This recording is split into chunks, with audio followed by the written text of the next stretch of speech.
ساڵیش نەورۆزاتەوە دەڵێم ساڵیش نەورۆزاتەوە.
بەهار ئاوێتەی ژیانە و بزوێنەری بوژانەوە. بەهار کوێستانی دڵانە و خۆڵخێنەری هەڵدانەوە.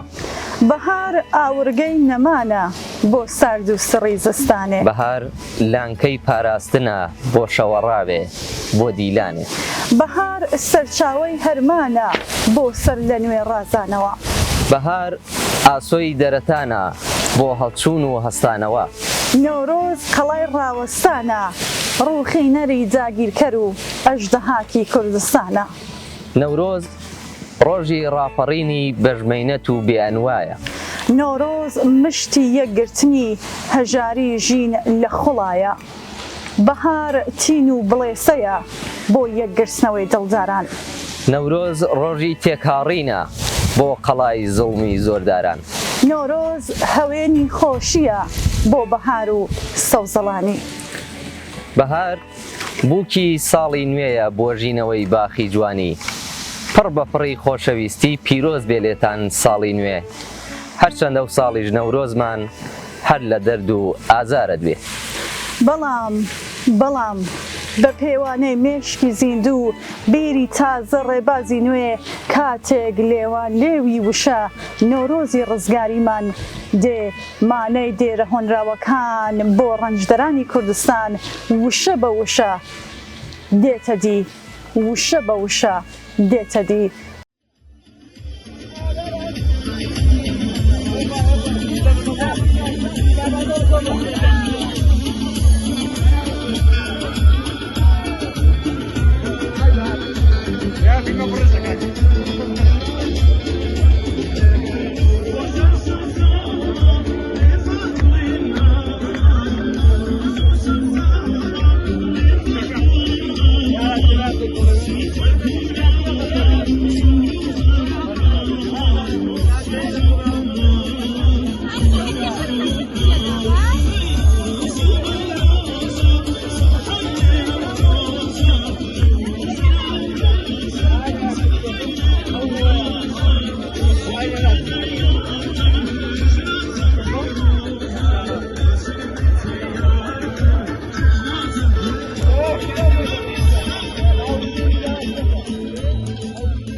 بینەرانی هازی سڵاوتان لێبێت لەگەڵ هاوکارانم لە بەشی تەلەڤیزیۆنی کۆمەڵە و هاوڕێ هاوکارم تالب لە خزمەتتانداین بە بەرنامەیەکی تایبەت بە بۆنەی نۆرۆز و هاتنی بەهار. بەهار کۆتایی سەخلەتی زستانە و سروش ژیانێکی نوێ دەست پێ دەکات و هاوکات فەسڵێکی نوێ لە کار و تێکۆشان هێز دەگرێت. بۆ هیوایە لەگەڵ نوێبوونەوەی سروشت هەوڵ و تێکۆشانی شێلگیر بۆ نوێکردنەوەی ژیانیش بەردەوام بێ. ئازیزان با ساڵی تازە بەڕاستی و لە هەموو بوارێکەوە تازە بێ. با هەمووان پێکەوە هەنگاوی زۆرتر و گەورەتر بنین بۆ نزیک بوونەوە لە ئاسۆی ڕزگاری. بۆ هیوایە ساڵی تازە ساڵی سەرکەوتنی گەورە و دەستکەوتی گەورە بۆ کۆمەڵانی خەڵکی کوردستان و ئێران بێت. ساڵی تازەتان پیرۆز بێ. منیش بە نۆبەی خۆم پڕ بەدڵ پیرۆزبایی ساڵی تازەتانێ دەکەم. بەهارتان پیرۆز و ڕۆژ و ساڵی تازەتان پیرۆز. هیوادارم ساڵی تازە ساڵی شادی و لەشساقی و سەرکەوتن بێت بۆتان. هەروەها هیوادارین کە تا کۆتایی بینەر و بیسەریەم بەرنامە تایبەتەکە تایبەت بە نەورۆز ئامادەکراوە تا کۆتایی لەگەڵمان بن و چێژی لێ بین.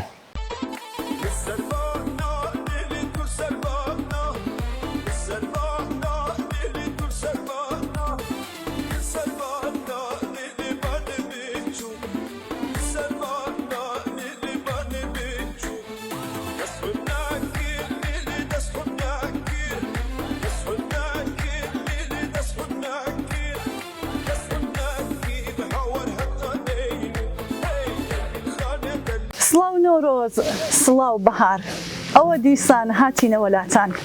ئەم جارەیان لە سووی تیشکی کزی خۆری بەرەبەیانێکی بەهارەوە دەبینەوە میوانتان. میوانی ئێوە نۆرۆز و بەهار. ئەوە بۆ 40 ساڵ دەچێت دەسەڵاتدارانی نەفەس بڕ و بەهار خنکێنیەوە حکوومەتە نەگریسەی جمهوری ئیسلامی چنگی زبری لە جوانی بەهاری کوردستان گیر کردووە. 40 ساڵە لە نێوان جوانی دڵبڵاوێنی بەهار و ڕەشی حکوومەتێکی هاردا کەڵەوە کێشە. ئەم دەی هەوێ دنیا بڕازێنێتەوە و جوانی بنوێنێ و ئەو دەی هەوێ جیهان بتوێنێتەوە و ژیان بخنکێنێ. ئەم دەی هەوێ و تابلۆیەک بێ لە بژوێنی و جوانی، ئەو دەی هەوێ سێبەرێک بێ لە نەهامەتی و ماڵوێرانی. ئەم دەی هەوێ زایەڵای موسیقای ژین بێ، ئەو دەی هەوێ هەرەسی ڕووخاندن و داتەپێن بێ. 40 ساڵە نەورۆز و بەهاری کوردستان لە هەر چوار لاوە بەردەوام هێرشی ئەکرێتە سەر. هێرشی ڕووشاندن، ڕووخاندن، بەزاندن و لە بەرچاوان زڕاندن. چلو چەند ساڵە نەورۆز و بەهاری کوردستان لە دژی ئەو هێرشانە ڕاوەستاوە هەدای نەداوە و هەر بە پێوەیە و نەڕووخاوە با دەسەڵاتدارانی خوێنڕێژ دارستانەکان بسووتێنن خەزەڵەکان هەڵوەرێنن ئاژەڵەکان بتارێنن زیندەوەرەکان ترسێنن مەحاڵە نەورۆز و بەهاری ئەم وڵاتە دیسانەوەش سەر لە نوێ دەبوژێتەوە تێ هەڵدەچێتەوە و سروشتی کوردستان دەخەمڵێنێتەوە مەحاڵە نەورۆز و بەهاری ئەم وڵاتە دیسانەوەش ژیان لەبەر دڵان و لە پێشچاوان شیرینتر دەکات کۆمەڵانی ڕاوەستا و خەباتکاری کوردستان سەر لە نوێ و بە هەزاران جاری تر نەورۆزتان پڕ بە دڵێ پیرۆز بێ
نۆرۆز جێژنی نوێبوونەوە و سەرهەڵدانی ژیانە هاتنی نۆرۆز واتە تێپەڕبوونی سەرما و سەخڵەتی و بەستەڵەکی زستان و بوژانەوەی سەر لە نوێ سروشت واتە هاتنی وەرزی بەهار لەو وەرزەدا ڕۆژ لە ئاسۆی ڕوونی شاخە سەرکەشەکانەوە تیشکی زێڕینی خۆی دەڕێژێنێتە ناو دۆڵ و دەشتەکان زەوی پاش خەوێکی قوڵی زستانی چاو هەڵدێنێ و بە بزەیەکەوە باوەش بۆ خۆر دەکاتەوە گوڵەکان لە ناو بەستەڵەکی سەرما و تاریکیدا سەر دەردێنن وەک منداڵێکە بە تاسەوە دەستی بۆ ئامێزی گەرمی دایکی درێژ بکات لەم ڕۆژانەدا دیمەنی سروشت جیاوازە چیاکان سەربەرزانە سەیری ئاسمان دەکەن دارستان بە سرودی ئازادی دەلەرێنەوە گیاوگوڵی ڕەنگاوڕەنگ وەک مافوری دەستکردی کیژۆڵەیەکی هونەرمەند زەوی دەڕازێنەوە چۆم و ڕووبارەکان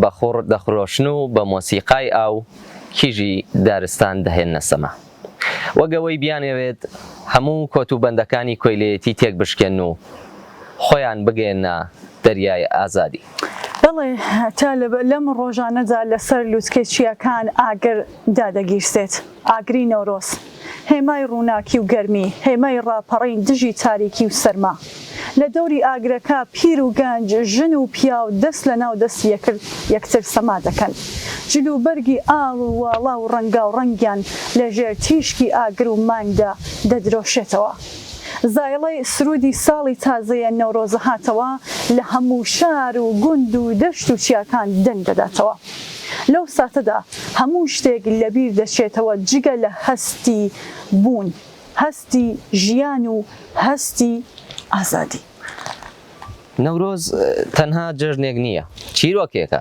مێژوویەکی پڕ لە خوێن و فرمێسک و هیوە چیرۆکی گەلێکی کەوە گیا لە ناو بەرد و بەندەندا سەری هەڵداوە و وەک خۆر پاش شەوێکی ئەنگوستە چاو هەڵاتوێتەوە و وەگاگری ناوخۆڵەمێش سەر لە نوێ ژیاوەتەوە. لە نەورۆزدا سروشت و مرۆڤ ئاوێتەی یەکتر دەبن، هەناسەی مرۆڤ دەبێتە نەسیمی بەهار و گوڵەکان ڕادەژەنێت، فرمێسکی شادی دەبێتە باران و زەوی پاراو دەکات، بزە دەبێتە تیشکی خۆر و گیان دەبەخشێتە هەموو بوونەوەرێک. نەورۆز ڕۆژێکی نوێیە، ساڵێکی نوێیە و ژیانێکی نوێ، ڕۆژێکە کە تێیدا تۆوی هیوا لە دڵی هەر تاکێکی مرۆڤدا چەکەرە دەکات، تۆوێک کە بە خوێن و فرمێسک ئاودراوە، بە ئازار و ئومێد پەروەردەکراوە و بە سەبر و خۆڕاگری پارێزراوە. بە نۆرۆزی ئەمساڵ ببێتە نۆرۆزی هەنگاوێکی قایمتر بۆ سەرکەوتن و گەیشتن بە لووتکەی ئاواتە دێرینەکانمان. بە ئەم نۆرۆزە بکەین بە هێمای یەکگرتووی و هاوخەباتیمان لە پێناو بەدیهێنانی داهاتوویەکی گەشتر. وەک چۆن سروشت لە نۆرۆزدا خوێ نوێ دەکاتەوە، با ئێمەیش وزە و هیوایەکی نوێ بەدەست بێنینەوە بۆ بەدیهاتنی خەونەکانمان. لەم نۆرۆزەدا با بەڵێن بدەین کە هەمومان بە یەکەوە تێبکۆشین بۆ گەیشتن بە ئامانجە هاوبەشەکانمان. نۆرۆز تەنها جەژن نییە، بەڵکو هێمای بەردەوامی خەباتمانە لە پێناو ئازادی و یەکسانی و بەختەوەریدا. با بەگڕی ئاگری نۆرۆز هیوای گەیشتن بە ئاواتەکانمان گەشتر بێت.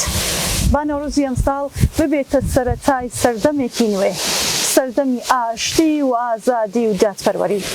با تیشکی ئاگری نۆرۆز ڕووناکی بخاتە سەر ڕێگامان، گەرمی ببەخشێتە دڵمان و هێز و وزە بدات بە گیانمان بۆ بەردەوام بوون. نۆرۆز و ساڵی نوێتان پیرۆز، ژیانتان پڕ لە خۆشی و سەرکەوتن و سەرفەرازی. تماشا کنن ما با یزدان فیلم درود تا آخر روی یک کانالیم. تقدیم غلام پیامنی برند تاثیر برداری. گلا گلا وارونا، گلا گلا وارونا، بی دنیا بردارونا، گلا گلا وارونا، بی دنیا بردارونا، بازی دو دست مالا یا کار کنه بیرونا، بازی دو دست مالا کار کنه یا رسونا. تقدیم به یزدان فیلم غلام پیامنی با دوربینای آلفا. آی دلفون عزیز، آی دلفون غلام پیامنی، امو حشمت، امو حشمت، امو حشمت، امو حشمت، امو حشمت، خانمو، خانمو، امو حشمت. همه کلمونه بسن بلا سر کردن بسن کته کرجن پیا بورن بونه یه دسن کته کرجن پیا بورن بونه یه دسن گلا گلا وارونا گلا گلا وارونا چی دنیا بردارونا بازی دو دست مالا یا کار کنه بیرونا بازی دو دست مالا یا کار کنه بیرونا. نمیری پهلوان غلام پیامنی عزیز، نمیره انشالله. پهلوان پیربردارهای ایران. امو حشمت، امو حشمت، امو حشمت، بازم امو حشمت. مجید سالار بنامه غلام پیامنی. امو حشمت، علی برافزاد 200,000. امو حشمت امیر علی برافزاد 200,000. بابا برارون سالار بن. دەزانن هەموو نۆرۆز و بەهارێک نێرگەس و وەنۆشە و چنوور و گەزیزە و گوڵاڵە سوورەکان بە شنەی شەماڵ لە خاک سەردەردێنن، زمانیان دەکرێتەوە و گۆرانی بۆ سروش دەڵێن. ئەگەر جەمە و بەهار کاتێک گوڵ دەپشکوێ، چرپە و ورچە و گۆرانی و گوڵانتان نەویستووە، بچن لە بولبول و قمری و سەیرە بپرسن کە چۆن گوڵەکان نەرمونیان و ئارام، گۆرانی و شەعر و سرود لەگەڵ شنێ شەماڵ بە گوێیاندا دەچرپێنن.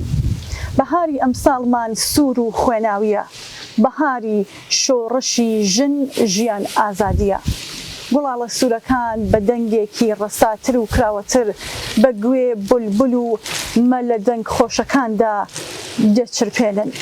ئەوانیش پڕ بە گەروی بچکۆلەیان لە ناو دەشت و دۆڵ و باخە دەچریکێنن. موژدەی بەهاری ژینا بە گوێماندا دەچرپێنن. مزگەنی بۆ ژانەوە و ڕازانەوەی سروش دێنن. مرۆڤ شەیدا و ئاشقی ئەم بەهارە نوێیە دەکەن. پێمان دەڵێن مرۆڤینە دەبێت سربەستی و خۆشەویستی و جوانی لە بەهار و سروشتەوە فێربین. چۆن هەر جێمان هەیە هی سروشتە دەبا لەگەڵ خۆماندا سروشتی بژین. نۆرۆز و بەهاری ژن ژیان ئازادیتان لێ پیرۆز بێت.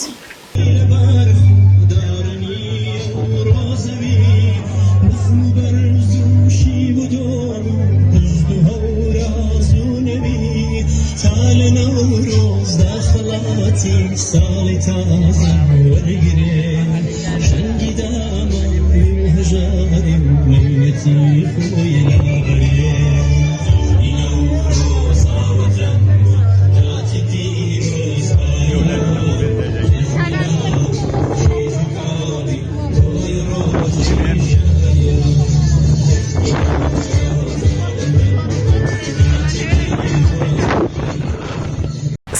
ڕابردوویش لە ڕێگا پەیوانمان بەرەو لووتکەی ڕزگاری لە ستەم و نابەرەبەری و بێمافی بەداخەوە ژمارەیەکی تر هاوڕێ عزیزمان کەسانێک کە بەختەوەری ئینسان ئامانجیان بوو گیانیان بەخت کرد. لە مەیدانەکانی نەبەردا یان بەرگولەی پارێزەرانی ڕەش و تاریکی کەوتن یان لە سیاچاڵی زیندانەکاندا بەدەست جەلادانی کۆماری ئیسلامی دژ بە بەهار و ژیان لە سێدار درن.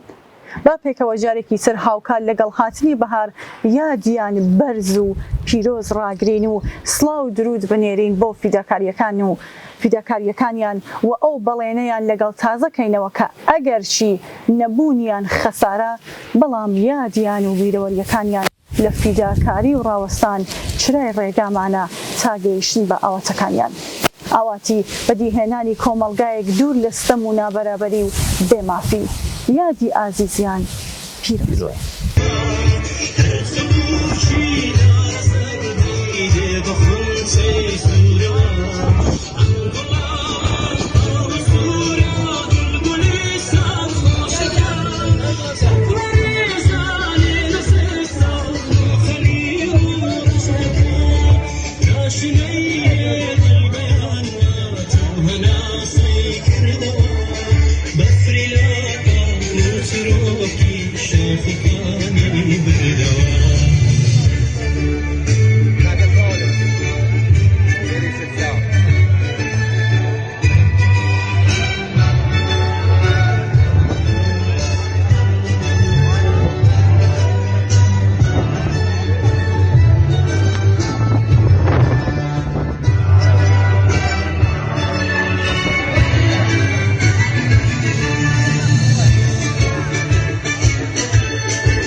عزیزان لێرەوە سڵاو و درودی بێپایانی خۆمان پێشکەش بە بنەماڵەی سەربەرزی هاوڕێیانی گیانبەخت کردومان دەکەین.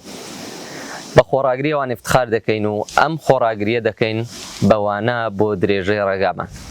ڕێگایە کە جگەرگۆشەکانی ئەوان گیانیان لە پێناویدا بەخت کرد.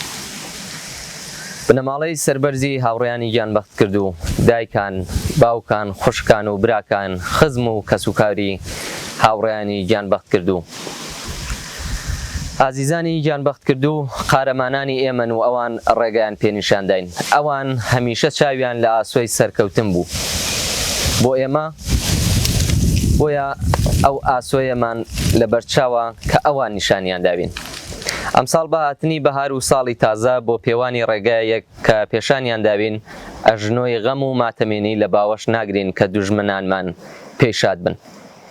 بە پێچەوانەوە هاتنی بەهار و بژانەوەی سروش دەکەینە بۆنەیەک بۆ هەنگاوی زۆرتر بەرەو هەمان ئاسۆ کە هاوڕێیانی گیانبەخت کردومان گیانیان بۆ فیدا کرد.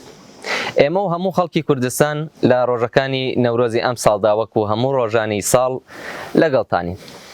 لەگەڵ ئێوە و بە پاڵپشتی ئێوە هەنگاوەکانی داهاتوومان دیاری دەکەین. خۆمانی بۆ ڕێک دەخەین بە ڕێکخستن خۆمان بەهێزتر دەکەین. ئازیزان ئەمڕۆ بە هاتنی بەهار بەهاری سەرکەوتنمان پتر لە هەر کاتێکی تر لێ دیارە. ئەگەر چی هێشتا ماوە تا بە ئاسۆ بگەین بەڵام ڕێگامان بڕیوە و دوژمن زۆرتر لە هەر کاتێکی دەسەڵاتی کز و لاواسرە. ئەمساڵ بە هاتنی بەهار و بوژانەوەی سروشت بۆ هەنگاوەکانی دوایمان بۆ درێژەی ڕێگامان بە ئاڵای سوور و گوڵی سوور جێژن دەگرین. نیشان ئەدەین کە ئاوات و ئارەزووی هاوڕێیانی گیان بەخسکردومان هێزمان پێ ئەدات تا ڕێگەیان درێژە بدەین. جارێکی تر یاد و بیرەوەری سەرجەم ئازیزانی گیان بەخسکردو لە ماوەی 46 ساڵ حکوومەتی جنایەتکاری ئیسلامیدا ڕێز لێ دەگرین. جەژنتان جەژنی هەنگاونان بەرەو ئاسۆی ڕزگاری پیرۆز بێ.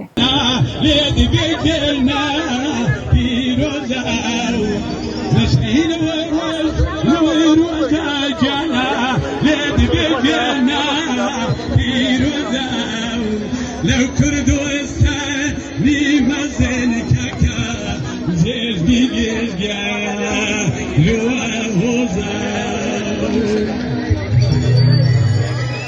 زور سپاسو دست خوشی با بریز و خوشویست کاکالی فروتن ما شاء الله. او سال بیتیا نوروز ناکم ببونی جا نوروز ناکم نوروز ناکم ببلی سی سوری آگر نوروز ناکم اگر روش ملک توز نکاو خوب نبم بسر چوپی گیر استاش ایو دنگ دلاوی نکنی هنرمند اشاره کمان کاک سلطان میرزا پور فرمو ایو اوش نوروزی کردواری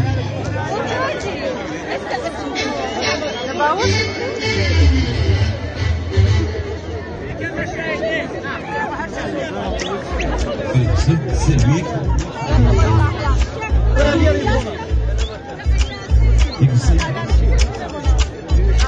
هذا انا كشف بداده هذا انا قبل بيت انا قرباني روح الزام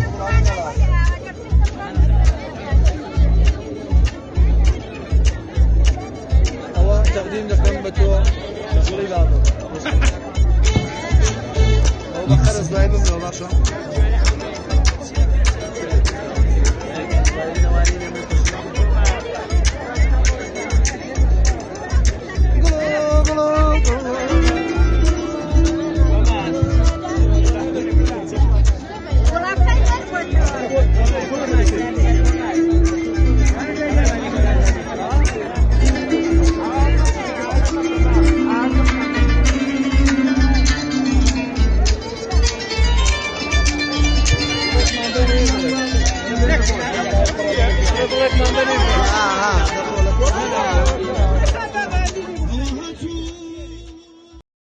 هاتەوە دیسان بەهار و دەشت و کێو ڕازایەوە خونچە پشکوت پڕ بە دڵ دار و دەوەن ژیایەوە دیمەنی بێستان و باغ سۆزی شریکەی بولبولان ناڵە ناڵی قومری هات جەرگی زەویش بوژایەوە دار و چرۆی دەرکرد هەزاران جۆرە گوڵ نەخشایەوە فەرشی سووری ڕۆژی نوێ جارێکی دی ڕاخرایەوە ئاسمان بۆ پێکەنینی ژینی نوێ وەرزی بەهار ڕێژنە بارانی بە دیاری بۆ سروشت هێنایەوە خۆزگە کاتێک بای شەماڵ دێنێتە لام بۆنی گوڵان بۆنی خۆشی زولفی یاریشی دەگەڵ هاتبایەوە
ڕۆژی نوێ و تازەبوونەوەی ساڵ ڕووداوێکی سروشتیە کە کەم و زۆر لە جیهاندا یادی دەکرێتەوە. بەڵام ئەو بۆنەیە بۆ خەڵکی ئێران بەگشتی و کوردستان بە تایبەتی چەند ڕەهەندی جیاوازی هەیە. ئەو بۆنەیە لایەنی سیاسی و جەماوەری نەک حزبی هەیە و لەگەڵ بیری ئازادی و سەربەستی ئاوێتە بووە. چۆن ئەم خەڵکە دەمێک ساڵە لە مافی ئازادی و سەربەستی دوور ڕاگیراون. کاتێک پرۆسەی ڕزگاربوون بە ئامانج دەگات کە ئەوان واتە خەڵکێک کە ئازادیان لە سندراوەتەوە باڵ بگرن و بە ئازادی بفرن، ئەو کاتەیەکە خۆری ڕۆژی نوێ بە مانای وشە سەر وەدەردەنێت. لەو ڕۆژەدا شادی و بەختەوەری ئینسان لە ژیان مانا پەیدا دەکات.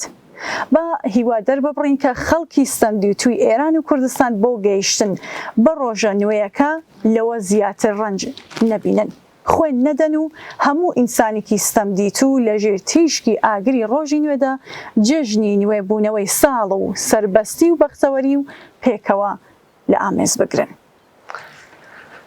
نەورۆزە ساڵ نوێ دەبێتەوە، سروشت نوێ دەبێتەوە. ساڵانی پێشووتر خەڵکی ئێران و بە تایبەتی کوردستان ساڵانێکی پڕ لە خەبات و تێکۆشانیان بەڕێ کرد. کەم ڕۆژ بوو دەنگی ئاعتراز و ناڕەزایەتی دژ بە سیاسەتەکانی کۆماری ئیسلامی بەرز نەکرێتەوە. کەم ڕۆژ بوو کۆبوونەوە ڕێپێوان مانگرتن بەڕێوە نەچێت کە خەڵکی شۆڕژێڕی کوردستان لە هەمویاندا پێشەنگ نەبێ. هەروەها ساڵانی ڕابردوو ساڵانی هەنگاونان بۆ بەهێزبوون ئەرکێک کە دەبێ و پێویستە بۆ ساڵی داهاتوو هەنگاوی زۆرتری بۆ هەڵگرین. چون ساڵی ڕابردوو لە هەمان کاتدا ساڵی شکستەیەک لە دوای یەکەکانی کۆماری ئیسلامی بوو. شکست لە سیاسەتەکانی دەرەوە و شکست لە سیاسەتی ناوخۆیدا. ئەم شکستانە پێمان دەڵێن کە کۆماری ئیسلامی هەنگاو بە هەنگاو لە تێکچوون و لە ناوچوون نزیکتر دەبێتەوە. تەنیا هێزی مسوەگەرکردنی ئەم ڕاستیە دەبێ ئامادە بێ. ساڵی داهاتوو ساڵی ئامادەبوونی هێزی جەماوەری خەڵکی کرێکار و زەحمەتکێشە بۆ ئەوەی کاری کۆماری ئیسلامی بەدەستی خۆیان و بە هێزی خۆیان تەواو بکەن. دەی بە هیوا بخوازین هیوایەک لەسەر بنەمای واقعەتەکانی ناو کۆمەڵگای ئێران کە ساڵی تازە بکەین بە ساڵی ئامادەکردنی هێزی خۆمان، ئامادەبوونمان لە ڕێکخراوبوونماندایە و ڕێکخراوبوونیش هێزمان دەداتێ تا بەبێ چاوەڕوانی لە هیچ هێزێکی دەرەکی و کۆمەڵگایەکی ئازاد و بەرابەر و جێگای ژیان و شادی و بەختەوەری بۆ هەمووان بنیاد بنین. کۆمەڵگایەکە پاراستنی مافی سەرەتایی، حورمەت و کەرامەتی ئینسان یاسای نەگۆڕی بێ. بۆ چاوی خێڵ و مادی سۆران و خاچی کورد، ئافرین ئەی خاڵکی کورد، ئەی تەبارەک خاڵکی خوڵکێنەر، ئەی پەروەردگار افتخاری خۆتە.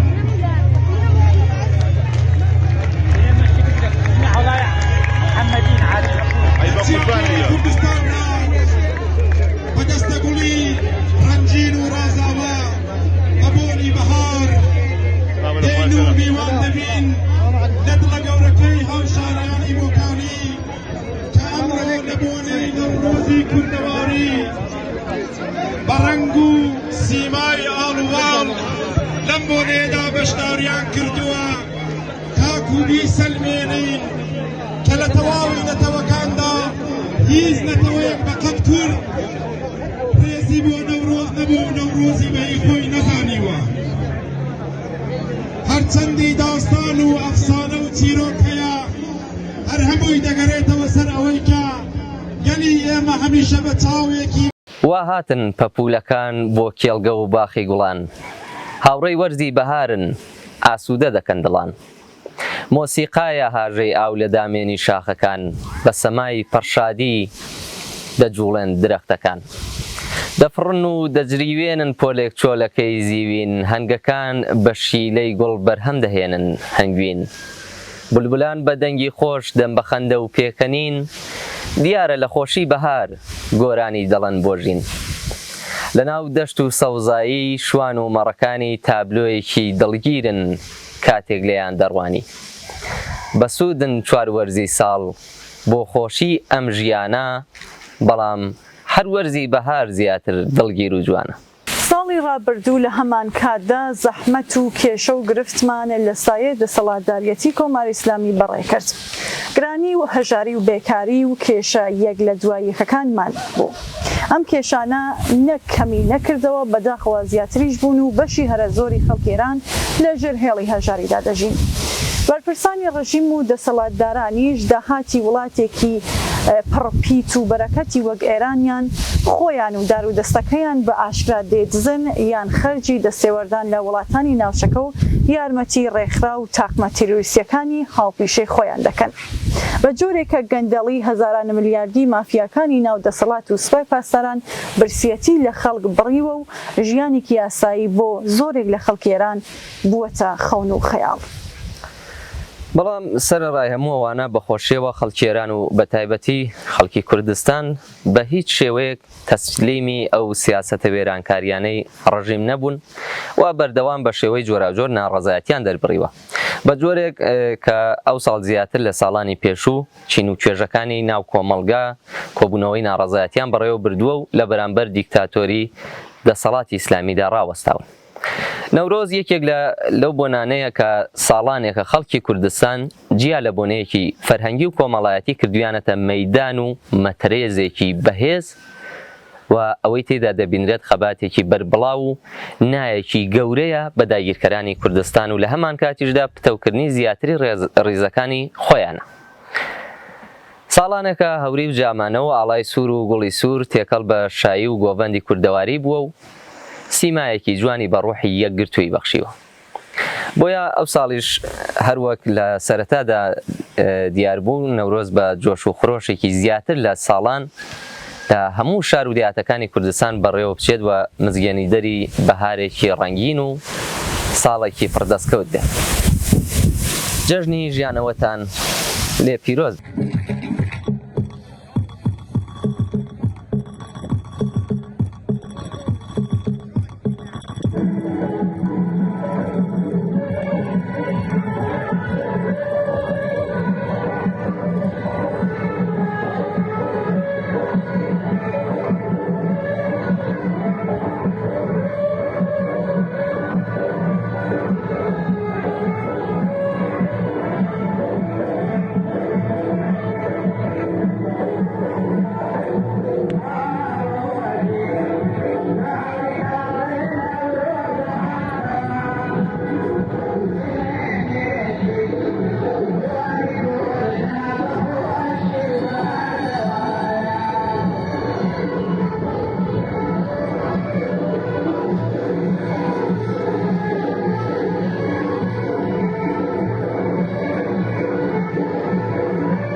عزیزان داورەکە بشێنەوە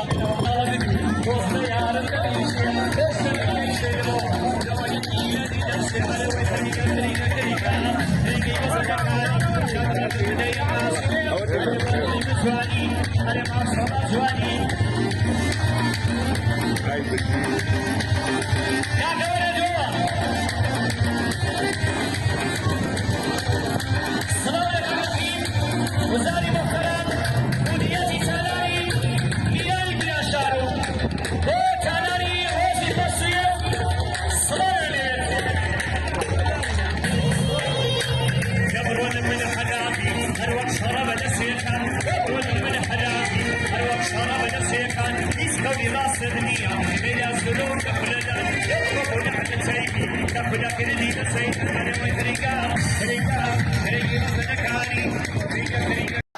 کەس پێمان دەڵێن ساڵێکی خۆشتان هەبێت بەڵام من دەڵێم ورن بە ساڵێکی خۆش بۆ خۆمان دروست بکەین. ئەگەر بیر لە هاتنی ڕۆژە خۆشەکان دەکەینەوە دەبێ بزانین ئەوان نایەن تا بیر لە دروستکردن نەکەینەوە. ڕۆژە خۆشەکان دەبێت دروست بکرێن ئەوە خوازم خۆمان باشترین ئەندازیاری ساڵی نوێ بین. پێشوەخت نەورۆستان پیرۆز بێ و هەوڵ و تێکۆشانتان بۆ دروستکردنی ڕۆژانی خۆش پیرۆز بێ. زۆر ڕاستە من دەپرسم ژاوان ڕۆژانی خۆش چین؟ لای من ئەو ڕۆژە خۆشەکە کرێکار و زەحمەتکێشی ئەم وڵاتە سەربەرز و بەختەوەر بن. ئەیتر غەمی نانیان نەبێ. ساحبی بەرهەمی زەحمەتەکانی خۆیان بن، ئازادی و بەرابەری بۆ هەمووان بێ. ژن کۆی لەو ژێردەست نەبێ و بۆ خۆی بڕیاردەری ژیانی خۆی بێت. منداڵ برسی نەبێ، کار نەکات. لێوی بە پێکەنین بێ لە دنیای منداڵی خۆی چێژ وەرگێ. لای من ڕۆژی خۆش ینی ماف و حرمەت و کەرامەتی ئینسانی پارێزراو بێ، ینی بەختەوەری بۆ ئینسان بگەڕێتەوە. ژیان بۆ ژیان بێ، نەتەنیا بۆ زیندومانەوە. ئەم ڕۆژانە دوور نین، دەبێت دروستیان بکەین بەدەستی خۆمان و بەهێزی خۆمان. پیرۆز بێم ئەزم و ئیرادەیە بۆ دروستکردنی کۆمەڵگایەکی ئازاد و بەرابەر. خۆشەویستان، ڕژیمی کۆماری ئیسلامی بە درێژایی هەموو ساڵانی دەسەڵاتداریەتی ڕەش و پڕ لە عیب و ئاری بەردەوام هەوڵی داوەکە پێش بە خۆشی و شایی خەڵک بگرێت و ئەوەی لە توانایدا بووە بۆ پێشگرتن لە بەرگرتن بە شادی خەڵک دریغی نەکردووە. هەر لە گرتن و بانکردنی شەلەکانی فەرهەنگی و مەدەنیەوە بگرە تا هەڕەشە و گوڕەشە لە خەڵک. هەوڵی داوە نەهێڵێت ڕێی ڕسمە نەورۆزیەکان بەڕێوە بشن، بەڵام بە خۆشیەوە خەڵکی کوردستان کۆڵیان نەداوە و بە هەر شێوەیەک بۆیان کرابێت بە حەماسەت و بە جۆش و خڕۆشەوە ڕۆ ڕسمەکانی خۆیان بە شکۆیەکی زیاترەوە بەڕێوە بردووە.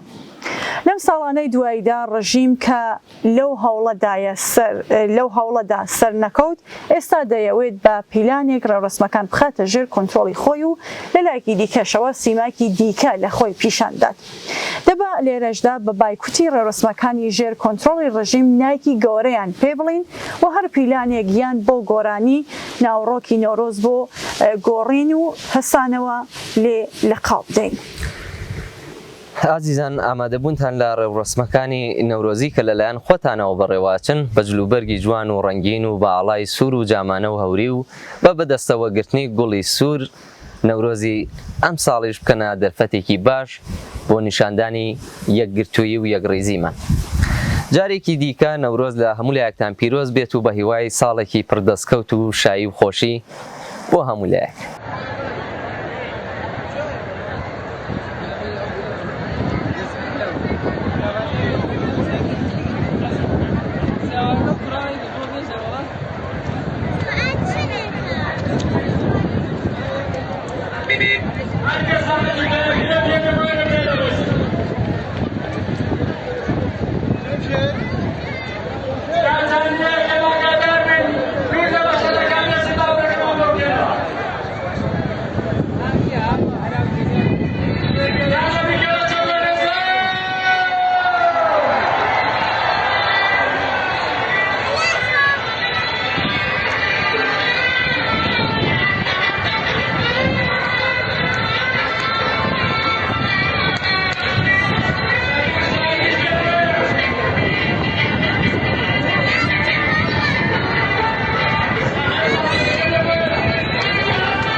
بەردارانەی وای هاتوون بۆ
لەژێر پێمان دەلەرزێ ژین ژنە و بوژایەوە پۆنگی قینی خەڵکە دیسان سەر لە نوێ ڕاستایەوە خوێن دەڕێژێ ژین دەنێژێ ئەو دڕەندە پیر بووە هەستی کردووە وا چرای بەختی هەر بینە کوژایەوە هەر لەسەر هەوجایەک بەندە تەختی بەختی ملهۆڕی گولەیە مانای هەبوون و گیرە بەو هەودایەوە ئەم خرۆشی سەرشەقامە مژدەهێنێکی سبەی ئەو سبەینیەی وا ژیانیش بۆی لە خەو هەستایەوە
مژدە بێ ساڵ گەڕایەوە ئاگری نەورۆز کرایەوە بەفری زستان توایەوە سەرچاوەی ئاو ژیایەوە نوخشە بێ لە کوردی هەژار وا فەرشی چیمەن ڕاخرا گوڵاڵە بوو بە شەوچرا لاولاو تێکاڵان وەک برا بەفر و هەڵەکۆک پێک بڕا کەوتنە لەنجا سەر و چنار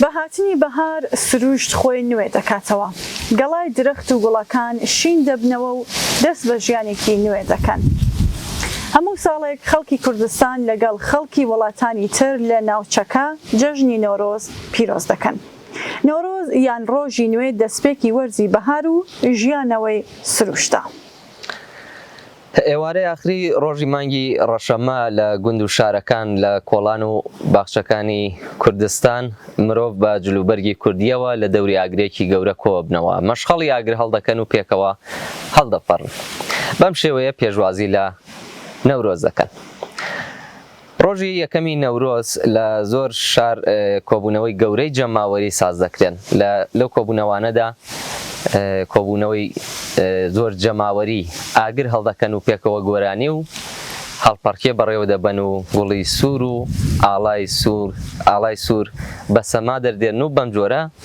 ئیرادەی خۆیان بۆ تەسپێکی ژیانێکی نوێ پیشان دەدەن نۆرۆز تەنیا لە کوردستان پیرۆز ڕاناگیردرێت بەڵام نۆرۆزی کوردستان بە گشتی جیاوازە هەم شێوازی پیرۆزکردنی هەم ماناکەی جیاوازە خەڵکی کوردستان نۆرۆز بە گرنگترین و گۆرەترین جژن دادەنێن چونکە ئەم جەژنە پەیوەندی بە گۆرانی سروشت و هیوا بۆ گۆڕینی ژیانەوە هەیە ئەمە لە ڕاستیدا گرێ دراوی فەرهەنگ و دۆخی سیاسی و پرسی خەڵکی کوردستانەوە هەیە کوردستان لە مێژە تینووی ئازادیە وڵاتێکی فرەڕەنگ و فرەفەرهەنگە دەتوانین بڵین کە جەژنی نەورۆز گزارش لەم فرەڕەنگیە دەکات هەموو ساڵێک ئێمە لە جەژنی نەورۆزدا بە هەموو جیاوازیەکانمانەوە دێنە لای یەکتر و هیوامان بۆ ئازادی و ڕزگاری لە بندەستی نوێ دەکەینەوە و هێزی یەکەتی و خاوەنداریەتیکردن لە ناسنامە و فەرهەنگی خۆمان بەهێز دەکەین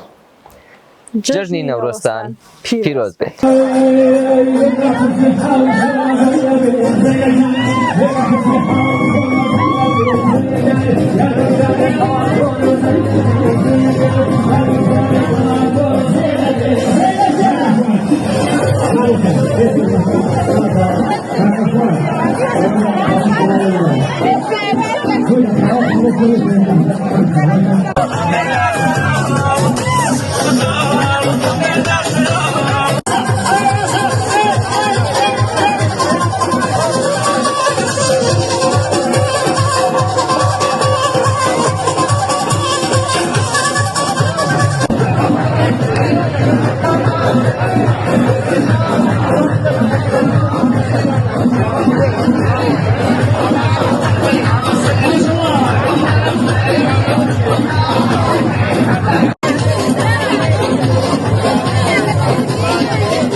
وترا نۆرۆز لە کوردستان جیاوازە بەسی ئەومان کرد سالب ئەم جیاوازیە بە دەوری چەند سمبۆلی نوێدا خۆی جیا کردوەتەوە هەڵپەڕین بە دەوری ئاگری نۆرۆز و سازکردنی ڕەشبەڵەک خۆ ڕازاندنەوە بە جلوبەرگی ڕەنگاوڕەنگ بە سەما دەرهاتنی ئاڵای سوور و گوڵی سوور لەلایەن کچان و کوڕانەوە بەشداری بنەماڵێکیان بەختکردووان لەکردنەوەی ئاگری نۆرۆز و پێشەنگبوونی کەسوکاری گیان بەختکردووان پاراستنی ڕێنمایەکانی ژینگە پارێزی هەروەها لە چەند دەیە ڕابردوودا هەر دێ و کۆمەڵگەی مەدەنی لە ڕۆژهەڵاتی کوردستان بەهێزتر دەبێت هەر کەس لە ڕۆژهەڵات چالاکی هەبوو بێ یا ئاگاداری ڕێخستنی بۆنێکی نەورۆز بوو بێ دەزانێ گرێدراوێکی سربەخۆ لە نێوان کۆمەڵگای مەدەنی و حزبەکاندا لە ئارادایە واتە لە یەک کاتدا کردەوەیەکی دوولایانەیە لە نێوان حزبە سیاسیەکان هەڵسوڕەوانی کۆمەڵگای مەدەنی بەرچاو دەکەوێت مەبەست لە گرێدراویەکی سربەخۆ ئەوەیە کە لەلایەکەوە حیزبەکانی ڕۆژهەڵات دەرکی ئەوەیان کردووە بەهێزبوونی کۆمەڵگای مەدەنی ئەرکی ئەوانە، یعنی ئەمڕۆ ئەرکیانە کە ئەم سەنگەراوە دان بکەنەوە.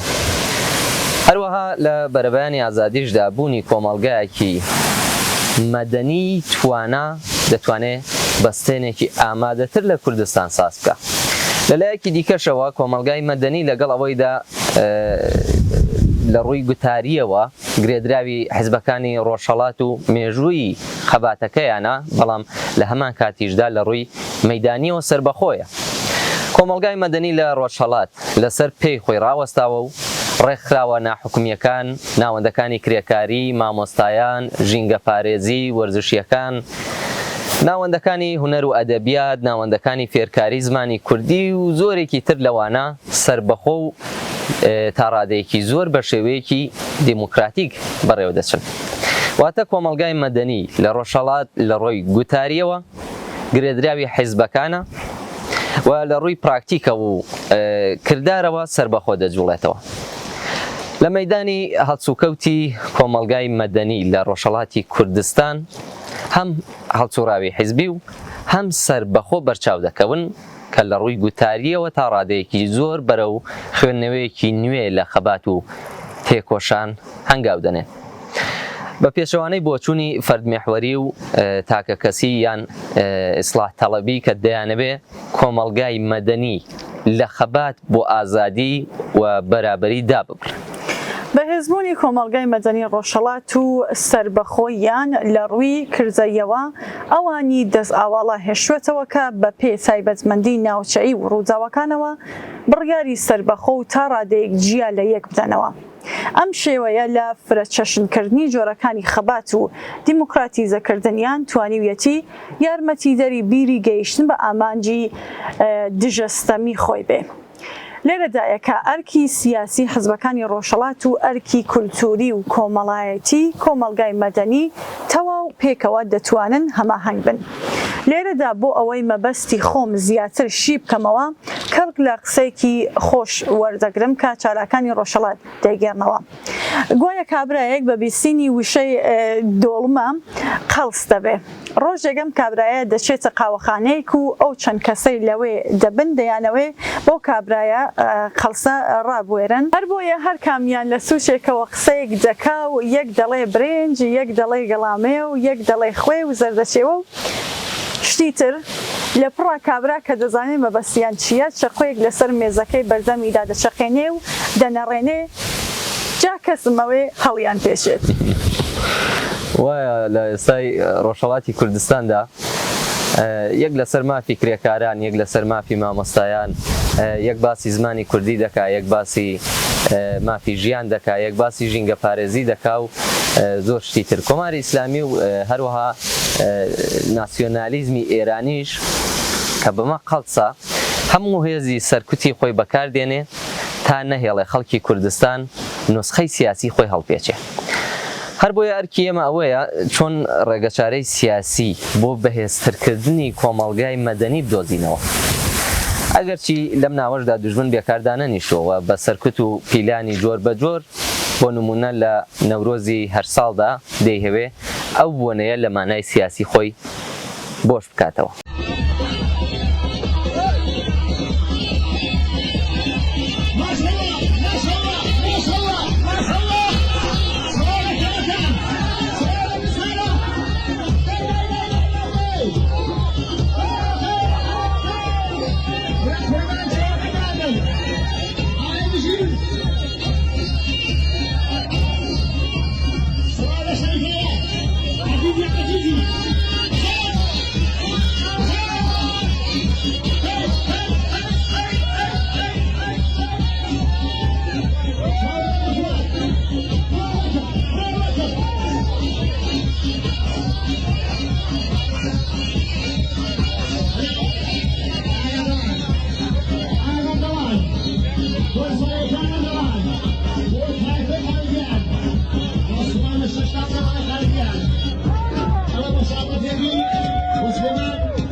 نەورۆز هێما و نیشانەیەکە بۆ نوێبوونەوە و ڕزگاربوون لە ڕەنج و سەختی زستانی دژوار. نەورۆز بیانوێکە بۆ نوێبوونەوەی خۆمان هەنگاوێک هەڵبگرین. ئەگەر هیچ گۆڕانکاریەک نەکەین، نەورۆز بۆمان تەنها تێپەڕبوونی کات و خەفەتی پیربوونە. نەورۆز لە هەموو ئازیزان پیرۆز بێت و بۆ هیوایە نەورۆزی ئەمساڵ سەرەتایەک بێ بۆ گۆڕان. دیسانەوە نەورۆزە بەهارە گوڵی ئاڵا، شەونم بە قەتیسی لەسەر ئەو نێرگزە کاڵا، وەک چاوە چی چاوێ کە بە فرمێسک و کەژاڵە، بۆ تازە بەهارێ بۆ گەشتی کەنارێ. هەرچەندە چرۆ و چوزەرەی باغی شنەوشۆ، پڕنازە و بە ئاوازە لەگەڵ شووی ئاسۆ، بێسوودە ئەگەر هاڕە نەکا بە سەڵەکی کۆ، بۆ هاژەیی چاوە بۆ جۆششی کاوە. زستانە دەبڕۆ پەردەی تۆفلادە لە چاوم، من خۆم بەگەلێ وەیشومەوە تێوەگلاوم. ڕێچۆڵکە لە بۆ مێرگی وەکو نەخشەری خاوم، با بێتە گەشە و گوڵ بۆ بولبولی سەرچڵ.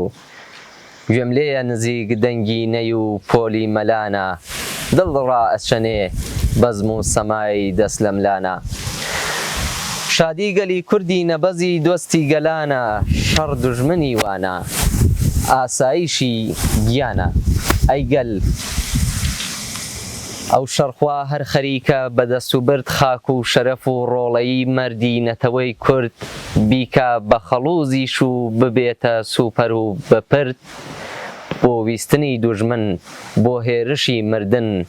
تۆش بەسیەی ترد و دڵی و ترس و بەهانە، ئەم جارە لە ناوچوون و بە ملوێنە نەمانە، ئاسایی شەڕی ڕزگاری و باخی ژیانە، بۆ دەنگی بەسۆزێ بۆ گشت گەل و هۆزێ.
ساڵ نوێ دەبێت، زەوی هەناسێکی دووبارە هەڵدەمژێت.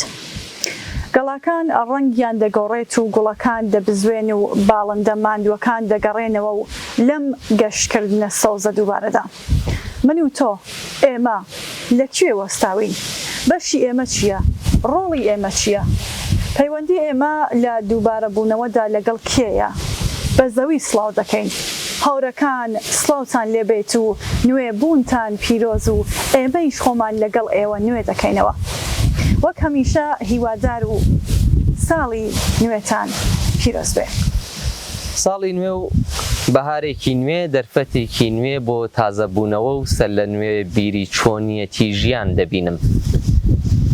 شۆرێکی نوێ بۆ دروستکردن و باشتر ژیان دەبینم. ئەگەرچی لەبیرمان دەچێت کە بەرخۆدان تەنها هۆی ژیانە، بەڵام نەورۆزی هەر ساڵەگەم بیرەمان ئەومان بیر دەهێنێتەوە. کەواتە نەورۆز وە بەرخۆدانتان پیرۆز. پەیامی نەورۆز ئەمەیە. خۆشەویستان، خۆشەویستیتان بۆ ژیان هەبێ. ئەم ژیانە یانی ژیانێکی ئازاد و بەرابەر تەنیا بەهێزی خۆمان بەدەست دێ. لە بیرمان نەچێکات هەمیشە هی ئێمە نییە. عشق و خۆشەویستی بە ژیان و سەربەرزی و بەختەوەری و حاصڵی بەرخۆدانی ئەمڕۆمان. نۆرۆز جژنێکی دێرین و زیندووە کە لە هەزاران ساڵەوە دوور لە هەرا و تۆز و خۆڵی دوژمنەکانی بەشکۆوە بەڕێوە دەچێت. ئەم دارە هەمیشە سەوزە بەهێزە ڕێگە قوڵەکانی لە ناو چەرخە کۆنەکان و مێژووی گەلانی ناوچەکەدا ڕۆشووە. بۆ کوردەکان بە تایبەتی نۆرۆز تەنها هاتنی بەهار و سەرەتای ساڵی نوێ نییە، بەڵکو بزوسنەوەیەکی سیاسی، کۆمەڵایەتی و کولتوریشە. هاودەنگ لەگەڵ بوون و هاواهەنگ لەگەڵ جوڵەی گەردوون پاش ساڵێک هاوکاتە لەگەڵ نەورۆز و سەرەتای وەرزی بەهار. ئەم جوڵە گەورەی گەردوون بۆ مرۆڤ پڕ بوو لە ڕاز و نهێنی فراوان. سروشتی مردووی سەرمالێدرا و بەستوو بە هاتنی نەورۆز لە ناکاو زیندوو دەبێتەوە. ژیان بە هەموو شکۆ و دەرکەوتەکانیەوە لە دەماری سروشتی بێگیاندا سەر هەڵەدات. ئەم ڕووداوە گەورەیە کاریگەریەکی قوڵی لەسەر بیر و سیستمی فکری مرۆڤی سروشخواز داناوە و ئەوی لە هەمیشە شاعرتر و عاشقتر دەکرد بۆ دەربڕینی هەست و سۆزی لەم ڕووداوە گەورەیەدا. ئاوا بوو کە لەبارەی نەورۆز و هاوینی وەرزی بەهار ئەفسانە و چیرۆک و داستانی زۆر خۆڵکەنرا. بەپێ هەموو ئەم بەڵگە و نووسراوانە و قسانەی کە لە سەردەمی کۆنەوە تا ڕۆژگاری ئێمە ماونەتەوە و سینە بە سینە گوازراونەتەوە، دەبێت ئاماژە بەوە بکەین کە نۆرۆز هەڵگری پەیامی بەرخۆدان و خەباتی هەمیشەی گەلانی چەوساوە و دوژمنشکێنی هەمیشە سەرکەوتووە بەرامبەر بە زۆڵم و ستەمی زحاکەکانی سەردەم. و پێمان دەڵێت بۆ گەیشتن بە ئازادی و پاراستنی تێبکۆشین و خەبات بکەین. بە دەرکەوتنی دەوڵەتەکان و بڵاوبوونەوەی دەسەڵاتخوازی لە مێژوودا نەورۆز لە فۆرم و شێوەی ڕەسەن و سەرەتایەکەی دەرچوو و ڕەنگێکی جیاوازی گرتەخۆ. هەر حاکم و خان و میر و شایەک هەوڵی دەدا تاکو نەورۆز بکات بە هی خۆی و لە پێناوی ڕەوایەتیدان بە حکوومەت و ئامانجەکانی ئەوی بە قازانجی خۆی دەستەبەر و ڕاوە بکات. بەڵام نەورۆز واگری نەورۆز بەشێکی هەمیشە زیندوو وە جیانەکراوە بوون و ناسنامەی خەڵکێکە کە ستەمیان قبول نەکردووە و ستەم قبول ناکەن. هەر وەک چۆن تۆبی ناو خاک زستانی ڕەشی کوشندە و خاکی مردووی بەست و تەحەمڵ دەکات و نامرێت و تا هاتنی نەورۆز و بەهار دەمێنێتەوە و بەرخۆدان دەکات، بە هاتنی بەهار و نۆرۆز و تیشکی ژیان بەخشی خۆری جیهانتاو خاکی مردووی بەست و زیندوو دەبێتەوە. تۆوی ناو خەڵک ڕێگەکانی بۆ هەمیشە بۆ هەموو لایەک دەنێرێت و لە ساتی گەورەترین شۆڕش و ڕاپەڕینی سروش دواتە نەورۆز لە سنووری تەنگ و تاریکی خاک سەر دەردەهێنێت و لە شێوەی گوڵێکی گەشاوە و خۆشڕوو و بۆن خۆشدا سڵاو لە ئاسمان، لە خۆر، لە بولبولەکان، لە پەپولەکان، لە هەنگە هەنگوینیەکان دەکات و بەم شێوەیە پاداشتی خۆڕاگری و وەستانەوەی بەرامبەر بە سەرما و زستان و مەرگ کە ئازادیە وەردەگرێت. گرنگترین پەیامی نەورۆز یەکێتی و بەرخۆدانە تا گەیشتن بە ئازادی. لە کەشوهەوای پڕجۆشی ئەمڕۆی ئێران و ڕۆژهەڵاتی کوردستان کە بە توندی کاریگەرە لە شۆڕشی ژن، ژیان، ئازادی، بۆنی ڕۆحبەخشی نەسیمی ئازادی نەورۆز زیاتر لە هەر کاتێکی دیکە دەتوانێت کۆمەلگا هۆشیارتر و بێدارتر لە هەمیشە بکات. نەورۆز لە قۆناغی ئێستادا بەپێی نەوع و گەوهەری حەماسی و لایەنی ستەمسووتێن و زۆرداری بەرەنگاریەکی دەبێت بە شکۆتر و بڵێسەدارتر لە هەر کاتێکی تر.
اگر هم متورق لنگو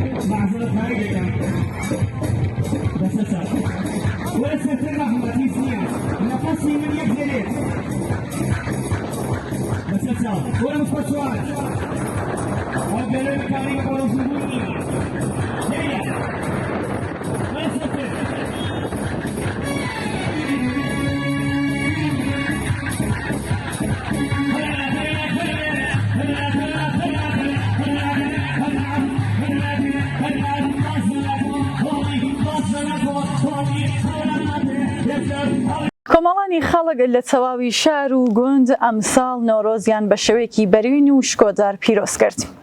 هەر لە سەرەتای مانگی ڕەشەمەوە گروپ و ڕێکخراوە ناحکومیەکان بەم بۆنەوە لە کۆبوونەوەکاندا بوون و خۆیان بۆ وەها ڕووداوێک ئامادە دەکرد. نۆرۆزی ئەمساڵ لە ڕوانگەی خەڵکانێ کە لە ناو شار و گوندەکان لە هەوڵی بەڕێوەچوونیدا بوون دەبوایە جیاوازی لەگەڵ هی ساڵەکانی پێشوودا بووایە. جیاوازیەکەی هەڵ ئەگەڕێتەوە بۆ کات و ساتێکی ئێگجار هەستیار لە مێژووی خەبات و بزوتنەوەی شۆڕژگەرانی کوردستان. ئەمساڵ جیاوازیەکی ئەو مەراسمانە پەیوەندی ڕاستەوخۆی لەگەڵ بارودۆخی ناوچەکە هەبووە. تالب زۆراتە مەراسمەکانی ئەمساڵ لە ڕۆژهەڵات تەنیا گرتنی جژنی ساڵی نوێ نەبوون. تەنیا بە پیرەوەچوونی نوێبوونەوەی سروشتی جوانی کوردەواری و ڕێزگرتن لە دابوونەریت نەبوو، بەڵکو لە ڕاستیدا بزاوێک بەمانا بوون، بزوتنەوەیەکی کۆمەڵایەتی و فەرهەنگی بوون بۆ دیسان ئیعلامکردنی ژیانەوەی شایی و هەست بە سەرکەوتن. ڕێوڕسمەکانی ئەم ساڵ بە جۆرێکی تروە وەڵامێک بوون بەو کۆسپ و بربەستانەی کە ڕژیم و دەستگا ئەمنیەتیەکان بۆ گرتنی نەورۆز دەیان نابوو. بەرپەرزانەوەی بۆ بەگژداچوونی خەدەغە و خۆرخاری ڕژیم بۆ گرتنی ئەو مەراسمانە لەلایەن خەڵکەوە نەورۆزی ئەم ساڵ مەیدانی خۆنواندنی ئەو خەڵکانە بوو کە ویستیان پەیامێک بۆ دەسەڵاتدارانی ڕژیم بنێرن و پێیان ڕابگەێنن کە سەرەڕای هەموو زەبر و زەنگ و هەڕەشە و گوڕەشە و مۆڵەت پێنەدانەکان دەتوانن سەرتاسەری ئەم وڵاتە ستەمدیتووە لە تەواویدا گۆڤەند بگێڕن و لە شار و گوند و خوار و ژووری وڵات بە بەرچاوی هێزە ئیتلاعاتی و سەرکوتگەرەکانیەوە بە هەڵپەڕکێ شێعر و سرود وەڵکردنی ئاڵای سوور جارێکی تر ئەوان ئاگادارکەنەوە کە هێشتا ئاگری شۆڕش لە ناو ماڵان و کارگە و زانکۆ و قوتابخانەکان هەر بڵێسەی دێت و چ بەربەستێ ناتوانێت پێشی پێ بگرێت. نۆرۆزە مەستم بە نەغمەی بولبۆل، مەستم بە عەتری بنەوشە و سۆمبۆل، شادم بە هاژەی ڕووباری بەفرین، سوورم بە شڵپەی شەپۆلی زێوین. کێ و گرد و دۆڵ باق و دەشت و دەر جوان و خەمڵیون تێکڕا سەراسەر. گوڵی گوڵزار و درەختی دەمپاڵ هەڵپەڕکیانە بە شنێ شەماڵ. تیپی حاجیلە و گولووکی ڕەنگین بووینە نیگاری خاڵی ڕووی سەمین. خۆری پرشنگدار لە ئاسمانی شین پێدەکەنێ بۆ چیمەنی نەسرین. هۆلی پەپولەی نەخشینی جوان جوان هاتوچوویانە بەسەر ڕووی گوڵان. ئاوازی هەنگی زێڕینی سەرگۆڵ سروشتی خۆشی ئەخاتە ناودڵ. شمشاڵی شوان و باڕێ کارژۆڵان جریوە و جووکەی بە سۆزی مەلان. بەرەو گوێچکەی دڵ دێن لە ناو دۆڵ و دەشت خۆش وەک ئاوازی موسیقای بەهەشت. لە هەر لە ئەمڕۆ مەستە بە شادی، مەستە بە خۆشی ڕۆژی ئازادی، ڕۆژی پشتوانی زنجیری ژیان، جەژنی نۆرۆزی کورد و کوردستان.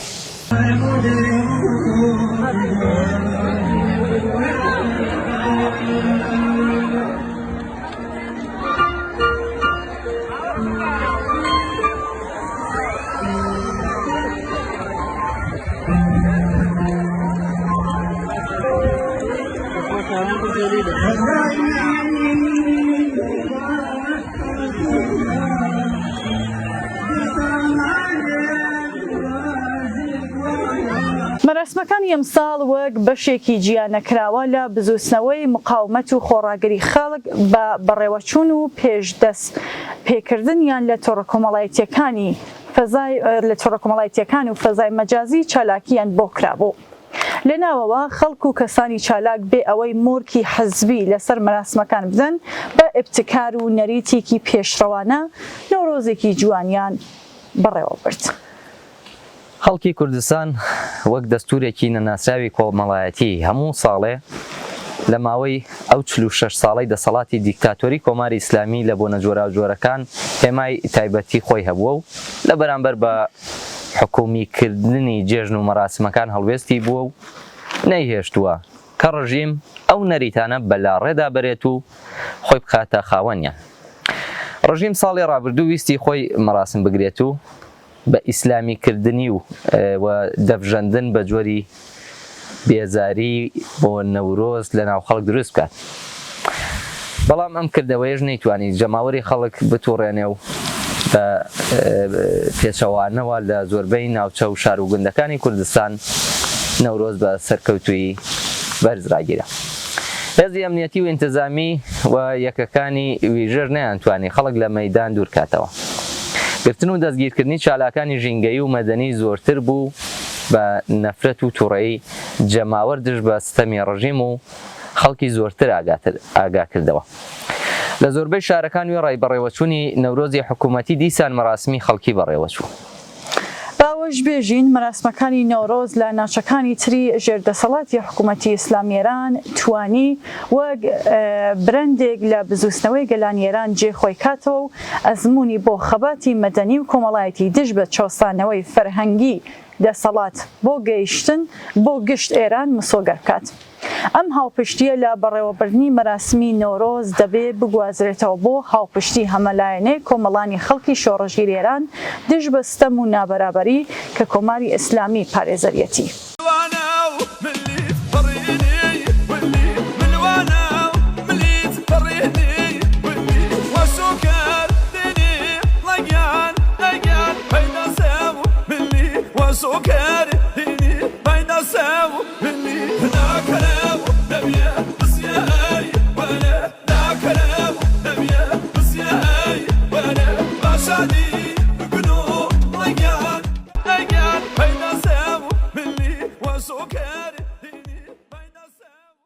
نۆرۆز وەکو جەژنی نوێبوونەوە و ئازادی لە ئەدەبی کوردیدا و لە لای شاعران و نووسەرانی کورد هەمیشە جێبایەخ و تێڕامان بووە.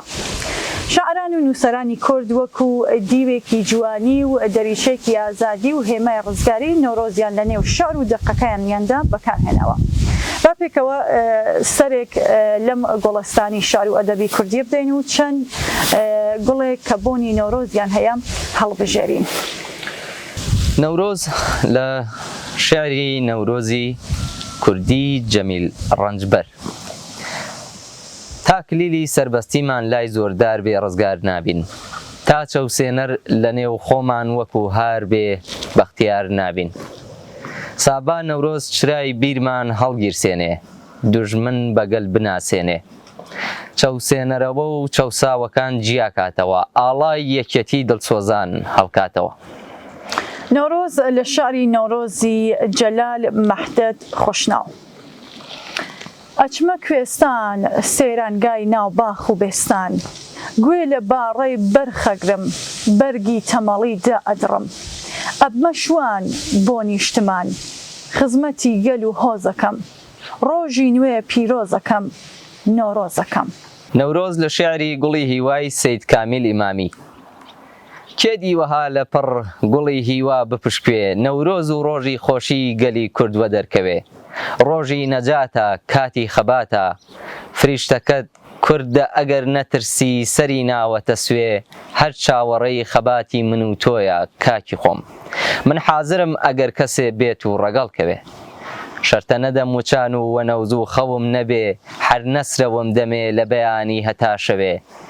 تا کفنی دوژمنم نەبڕم نەیکەمە بەری، نەینێمە گۆڕی پیسی نەڵێم ژینی خۆم دەوێ. نۆرۆز لە شعری نۆرۆزی خەدیم. نۆرۆزە ئیمڕۆ وعدەی شادیە، جەژنی سەربەستی و هەم ئازادیە. نۆرۆزی پیرۆز ڕێکەوتەی شەممە، ئەم نۆعە جەژنە شازە زۆر کەمە. سروەی نەسیمی سەحەر هاتەوە تا پشکوێ خونچە گەشت بکاتەوە موژدەی نەوبەهار بدە بە بولبول تا وەکو شاد بێ بە ڕوخساری گۆ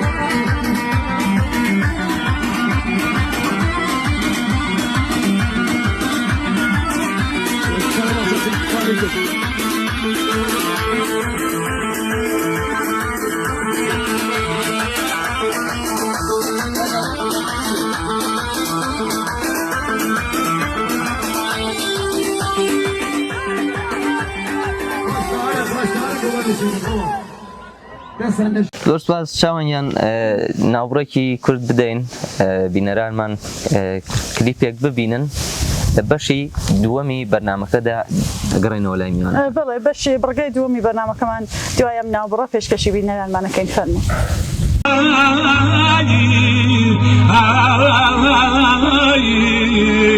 خونچه بهاری هیوای تو یکو هیوای من زوار من بیزار نبنای بەڵێ ئازیزان و خۆشەویستان بە سڵاوێکی دووبارەوە بەشی دووهەمی بەرنامەکەمان پێشکەشتانەکەین کە کۆمەڵێ بابەت و شعری جوانی لە خۆ گرتووە فەرموون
بەهار ئەوەرزی بوژانەوە و بزوتنی دووبارەی سروشت بەڕێوەیە. هاتنی بەهار هێمایەکە بۆ تەواوبوونی تەمەنی سەرما و توانەوەی کۆشکی سەهۆڵبەندانی ستەم و چۆسانەوە و هیوا بە ساڵێکی باشتر لە پار لە ناخی دڵاندا دەبزوێنێت. هیوای دنیای کە تیادا ئازادی و ڕفاهی گشتی جێگای بێبەشی و بێعەداڵەتی و نەبوونی بگرێتەوە و دەرفەتی یەکسان بۆ گەشە و خەمڵێنی توانایەکانی ئینسان بۆ هەمووان دابین کات. ئەمڕۆ لە سەردەمێکدا دەژین کە هێزی دەست و بازوو و بیر و مێشکی ئینسانی داهێنەر و خوڵقێنەر ئەو جیهانەی لێواولێوی ئیمکاناتی ئاسوودە بۆ ژیان کردووە بەڵام خوڵقێنەرانی ئەو سەروەت و ئیمکاناتە لە بەرهەمی ڕەنجوکاری خۆیان بێبەشن. بە سەدان ملیۆن ئینسان شەوانە بە برسێتی سەردەنێنەوە و یان لە سەرەتاییترین مافی ئینسانی خۆیان بێبەشن. هەژاری و دژواریەکانی بەڕێوەچوونی ژیانی خەڵکی زەحمەتکێش و دەستەنگ کە لێنی قوڵی چینایەتی نێوان سەروەت و هەژاری بێبەهرەبوونی جەماوەری خەڵک لە خزمەتگوزاریە سەرەتاییەکان بێکاری و بێ ئاسۆیی لاوان نەبوونی ئازادی و پێشێلکردنی سەرەتاییترین مافی دیموکراتیکی خەڵک پەرسەندنی جۆرەها دیاردەی ناشرینی کۆمەڵایەتی هەمووی ئەوانە دەستیان داوەتە دەستی یەک و ئەو جیهانە جوان و ڕازاوەیان بۆ خوڵقێنەرانی کردووەتە دۆزەخ. وەڵێ بەڕاستی بۆچی وایە؟ ئەساسی ترین وەڵامی ئەو پرسیارە ئەوەیە چونکە ئامانجی بەرهەمهێنان ئامانجی بەرهەمی کار نەک دابینکردنی پێداویستیەکانی ژیانی ئینسان بەڵکو کۆکردنەوەی قازانجە. هەر بۆیە دەبینین هەر کات قازانجی سەرمایەدارێک لە بوارێکدا ڕوو لە کزی دەکات یەکسەر بەرهەمهێنان و کارخانەکەیدا دەکات و ڕوو لە جێگایکی دیکە دەکات. تۆلیدەکەی دەخەوێنێ تاکو بەرهەمی زۆرتر دەستی بەشەر نەکەوێ. هەم کۆمەلگا تووشی گرانی و هەم بوونی پێداویستیەکانی ژیان دەکات و هەم کرێکار بێکار دەبێت. ئەوەیە منطقی بەڕێوەچوونی نزابێت کە بناغەکەی لەسەر قازانجپەرستی و چۆسانەوەی ئینسان بەدەستی ئینسان دامەساوە.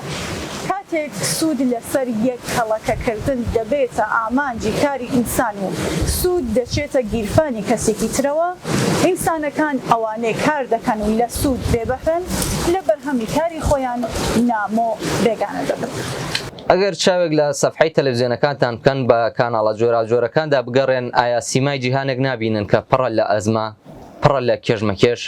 ئایا نابینن کە چۆن ئەو نیزامە ئەمنیەتی لە ژیانی ئینسان هەڵگرتووە؟ ئەمنیەتی گیانی، ئەمنیەتی ڕەوانی و شغڵی. تونند و تیژی بۆتە دیاردەیەکی ئاسایی، ڕەحم بە ئینسان کە سەهلە بە ژینگەی ئینسانیش ناکرێ. ئایا ئەوەی دەیبینن شایستەی ئینسانی ئەمڕۆیە؟ ئایا بەڕاستی ئەکسەریەتی جەماوەری خەڵک لە چوارگۆشەی جیهان بەم بارودۆخە ڕازین؟ ئایا ئەم بارودۆخە بە چارەنووسی چارە هەڵنەگری خۆیان دەزانن؟ بێگومان ڕازینین. هەر بۆیە لە هەموو شوێنێکی جیهان شاهێدی بەرەنگاربوونەوە و خۆڕاگری لە شکڵ و شێوەی جۆراوجۆرداین. ئەگەر خەڵکێکیشە بن کە نەزانن خەباتەکەیان بەرەو کوێ دەچێت، بێگومان ئەوە دەزانن کە ئەو وەزع شایستەی ئەوان نییە و پێویستە بگۆڕدێ. لە ئێرانی ژێر دەسەڵاتی ڕژیمی جمهوری ئیسلامیدا هەرچی دیاردەی دزێ و ناشرینی نیزامی سەرمایەداریە بە چەند قات زیاتر ئەو وڵاتەیان داگرتووە. لەم ئێرانەدا ڕژیمێک لە سەرکارەکە ئاکار و کردەوەی سیاسەت و هەڵوێستی فەلسەفە و بیرروبۆچوونی هەمووی مایەی شەرمساری بە شەریەتی سەردەمی ئێمەیە. ئەم ڕژیمە لەگەڵ ئاسی بەرەو پێشچوون و پێشکەوتنی کۆمەڵایەتی و فەرهەنگی ئەکسەریەتی خەڵکی ئەو وڵاتە ناتەبایە و بە حکمی ئەو نەتەبایە دەبێ بڕوات و بێگومانیش دەڕوات. هەلومەرجی سیاسی و کۆمەڵاتی ئەمڕۆی ئێران ئەومان پێ دەڵێکە لەلایەکەوە ئەو وەزع قابلی تەحمل نییە و لەلایەکی دیکەوە بۆ گۆڕانکاری جددی لە داهاتووی ئێران خەڵکی ئەو وڵاتە ناتوانن بە هیچ هێزێک جگە لە هێزی خۆیان پشت ببەستن. بە جەماوەری خەڵک هیوایەک بە گۆڕانکاری لە ناوخۆی ڕژیمەوە نەماوە. باڵەکانی ناوخۆی ڕژیم هەمووی تاقی کراونەتەوە و هەر هیوایەکیش کە کەسانێک بە گۆڕانکاری لەسەر دەستی ئەوان بوو بێتیان بۆ تەبڵقی سەراو. خۆشباوەڕی بە ڕزگاربوون لە ڕێگای دەستێوەردانی دەرەکی ئەوەش ئەمڕۆ نەماوە. ڕوخانی ڕژیم لە ڕێگای دەستێوەردانی دەرەکی لە ئارادا نییە و ئەزمموی هەموو جیهانیش نیشانی داوە کە ئەگەریش لە ئارادا بێ ئەمریکا و باقی زیلهێزەکان پێیان ناوەتە هەر شوێنێک نەک هەر ژیانێکی بەختەوەریان بۆ خەڵکی وڵاتە دیاری نەهێناوە بەڵکو ئاسایشیشیان لە خەڵک هەڵگرتووە و شەڕ و نائەمنی و کێشە و ململانە و مەسەبی و چی دیاردەی کۆنەپەرستانە کە زەمینە و ئیمکاناتی هەبووە بوژاندویانێتەوە و دواتر بەجیان هێشتووە. بەڵێ کەوایە ئەگەر بمانەوەی داهاتووی سیاسی ئەو وڵاتە بەهێزی دەستوباز و بیرروهۆشی خۆمان بنیان بنینەوە، ئەوە دەبێ خۆمان هەمومان پێکەوە قۆڵی همەتی لێ هەڵماڵین. کرێکارانی ئەو وڵاتە کە قورسایی باری قەیرانی ئابووری ئێستا ئێران بەسەر شانی ئەواندا دەشکێتەوە و لەژێر هێڵی هەژاریدا ئەژین، تەسلیمی ئەو هەلومەرجە زاڵمانەیە نابن کە بەسەریاندا سەپێنراوە، بەڵکو بەرەو ڕێکخراوبوون و یەکگرتووی هەنگاو هەڵدەگرن. ئەو نەفرەتەیە کە لە ناخی ژنانی ئەو وڵاتەدا بەرامبەر بە ڕژیمی ئیسلامی کە پارێزەری دزێوترین ڕەواڵەتی ستەمکێشی ڕەگەزیە پۆنگی خواردووەتەوە. هێزی یەکسانی خواز لەو کۆمەڵگایەدا بە گڕوتینتر دەکات. لەوانی ئەو وڵاتە کە بە نرخترین ساڵەکانی تەمەنیان پڕە لە نیگەرانی بەرامبەر بە داهاتووی ناڕوونیان و لە خۆشیەکانی ئەم دەورەیە ژیانیان بێبەشن، جەسوورانەتر دێنە مەیدان تا مافی خۆراوی سەرەتایی و ئینسانی خۆیان لە گرەوی ئەو ڕژیمە دەربێن و ئاسۆی ژیانی دوا ڕۆژیان ڕوونکەنەوە. کۆمەڵانی خەڵکی کوردستان بە دەرزوەرگرتن لە ئەزمموی 35 ساڵەی خەباتی بێپسانەوەیان زیاتر لە دەوری هێزی ڕادیکاڵ و پێشڕە و کۆ دەبنەوە. ئەوانە هەمووی چاوەڕوانی و هیوای ئێمە بۆ ساڵی نوێیە ئەو هیوایە خۆسازدانێکی گورج و گۆڵتر و تێکۆشانی وشیارانە و ماندوونە ناسانەی لە هەموو بەرەکانی ئەم نەبەردەدا لێمان دەوێت. تەنیا بە استراتێژ و تاکتیک و سیاسەتی ڕوون و بە پشتبەستن بە هێزێکی کۆمەڵایەتی کە هیچ قازانجێکی لە پاراستنی ئەو نظامەدانیە چارە نووسی قەیرانی سیاسی و ئابووری ئێستای کۆمەڵگایەران لە بەرژەوەندی زۆرینەی دانیشتوانی ئەم کۆمەڵگایە چارەسەر دەبێت و ئاسۆی سەرکەوتنی یەکجاری بۆ ئینسانی مافخواز و چەوساوە و ستەملێکراوی ئەو وڵاتە دەردەکەوێت. ڕێپێوان لەو ڕێگایەدا بەرەواسۆی ڕوون زەمانەتی دواڕۆژی ڕزگاری و سەرچاوی ژیانی پڕ لە هیوا و شادی هەر ئەمڕۆشمانە. با لە سەرەتای ساڵی نوێدا پەیمان ببەستین هەمووان پێکەوە دەست لە ناو دەستی یەک ئەو ڕێگەیە ببڕین.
نۆرۆز چەند سمبۆلێکی دیاری هەیە کە هەر یەکەیان بەجیا بوون بە ڕەمزێک بۆ ئەم جەژنە، لەوانەش وەرزی بەهار.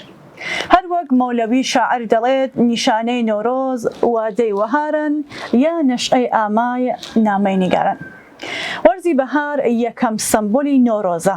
سۆزبوونی دەشت و دەر و جوانی بەهار مژدەی هاتنی جەژنی سەری ساڵی پێیە. ئەو ئێوارەیە کە تیادا ئاگری نۆرۆزی سەری ساڵ دەکرێتەوە کۆتا ڕۆژی زستان و سەرەتای هاتنی وەرزی بەهارە وەک نیشانەیەک بۆ گۆڕین. ئاگرکردنەوە هەزاران ساڵە هیچ نەورۆزێک کە باسی ئاگرکردنەوە بکەین هەزاران ساڵە هیچ نەورۆزێک بە بێکردنەوەی ئاگر تێنەپەڕیەوە کە سیمبولی ئازادی و ژیانە. هەموو جەژنێک لە شەوی سەری ساڵ ئاگرێکی گەورە لەسەر قەڵا چیا و شوێنە بەرزەکانی چوارپاشتەی کوردستان دەکرێتەوە. هاو نیشتمانیان لە دەوری کۆ دەبنەوە و بە یەک دەنگ سرودی نەورۆز دەڵێنەوە و بەزلی ڕەنگاوڕەنگی کوردی هەڵپەڕکێ دەکەن. هەڵپەڕکێ لە دۆری ئاگری نەورۆزدا یەکێکی دیکەیە لە سمبۆلەکانی جەژنی سەری ساڵ. خەڵک لە بەشێکی ئاهەنگگێڕان بەم ڕۆژە بە جلوبەرگی ڕەنگاوڕەنگ لە ناو سروشت و لە شوێنی کۆبوونەوە ئاهەنگەکاندا بە یەکەوە بە نیشانەی هاوپشتی هەڵدەپەڕن. سرودی نەورۆز شێری شاعران و سرودی نەورۆز یەکێکی ترن لە گرنگترین سیمبۆلەکانی نەورۆز. لە هەر چوارپاشتەی کوردستان سرودی نەورۆز لێ دەدرێت و لەگەڵ کردنەوەی ئاگری نەورۆز لە ئێوارەی پێش یەکەم ڕۆژی سەری ساڵ بە یەک دەنگ بە نیشانەی هاودەنگی دەوترێتەوە. جەژنی نەورۆز بە سەری ساڵ یەکێک لە گرنگترین جەژنەکان لە هەر چوار پارچەی کوردستاندایە کە ئاهەنگ بەم بۆنەوە ساز دەکرێت. هەروەها نەورۆز لەلایەن گەلانی دیکەوە ئاهەنگی بۆ دەگێڕێت لەوانە گەلانی ئەفغانستان، هندستان، ئۆزبەکستان، ئازەربایجان و پاکستان و وڵاتانی تر.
حاضری با بندر مشغله بندر با صابر جدیده جدید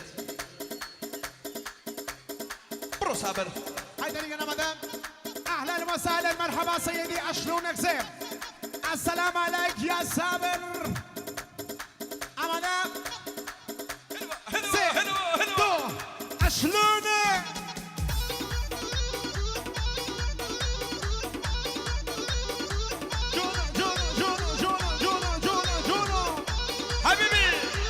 ولك يا سيدي بومي نازل هرجي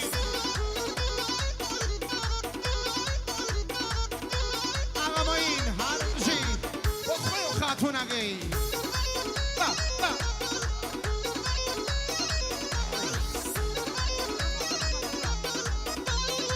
لا لا لا لا لا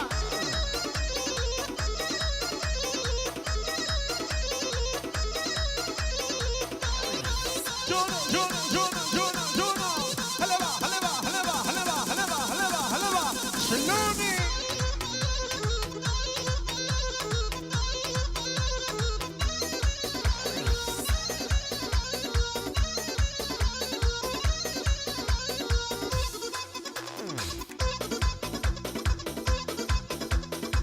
جونو جونو بندر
سابن أبا مختص فمانا وقناو نساجي ويا هوا مخي وقناو نساجي بمخي توباوش فاطمي مالحاجي بمخي توباوش وفاطمي مالحاجي ناري ناري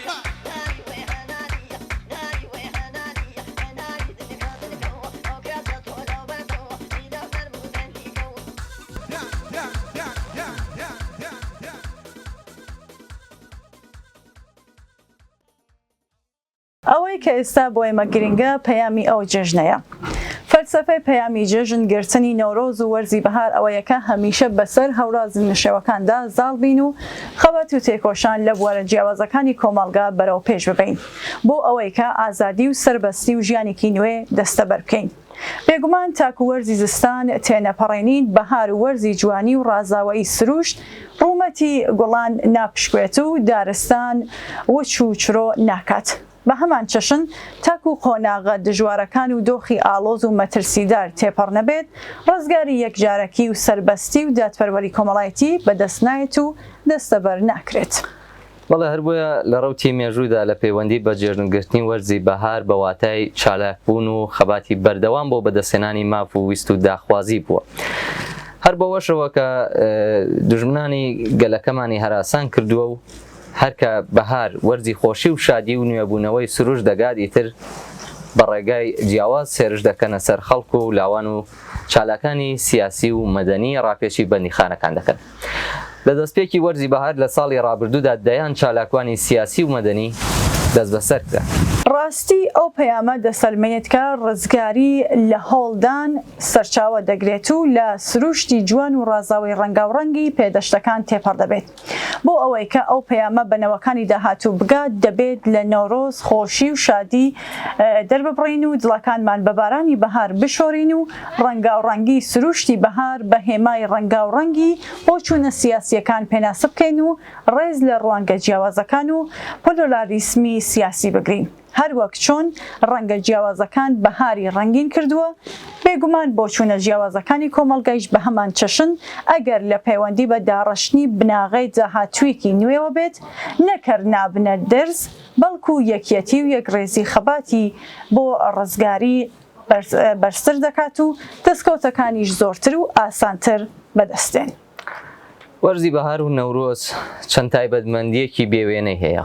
خۆڕێخستنەوەی سروشت، گەرمبوونی هەوا، پشکوتنی گوڵان، وەچ و چرۆ و گەشەی دارستان، کۆچی باڵندەکان، ڕمەڕم و نمەنمەی باران ڕووناکی هەتاو توانەوەی بەفر و هاژەهاژی ئاوی کۆساران قاسپە قاسپی کەو لەسەر دیاڵان و چریکەی بولبولی ناو گۆزاران و زۆر شتی جوانی تر. ئەگەر ئەو تایبەتمەندیانە کە ئاماژەی پێکرا لە یەک کات و سات و لە یەک ئاستا خۆ نەنوێنن بێگومان بەهار و جوانی ئەو وەرزە ئەوەندە ڕازاوە و سەرسەوز و دڵڕفێن نابێت. پێویستە خەڵکی شۆڕژگێر و یاغیبوو لە ستەم بە هەمان چەشن ڕۆڵی یەکێتی سروشت بۆ دەستەبەرکردنی بەهاری دڵڕفێن بەرز بنرخێن و پێویستە کە لە سروشتەوە فێربین کە ژیانی گەشەکرد و دەستکەوتی مەزن پێویستی بە هەنگاوی هاواهەنگ هەیە کە هەوێنی یەکێتی و یەکڕیزی بهێنێتە دی. مرۆڤ بوونەوەرێکی سروشتی ناوسروشتە کە هەنووکە خۆی لە سروشت دوورخستۆتەوە و بێگومان سروشتی ژیانی مرۆڤیش گەلێک لە سروشتی ژینگەی کێوی نزیک و تێکەڵە. دەکرێت مرۆڤ لەو ئەزمونانەی کە ڕۆژانە لە ناو سروشتدا دەیبینێت و فێری دەبێت بۆ بەرەو پێشچوونی ژیان و دەستکەوتەکانی گەورە کەڵکی لێوەربگرێت. بەهارتان پیرۆز، نوێبوونەوەتان پیرۆز بێت.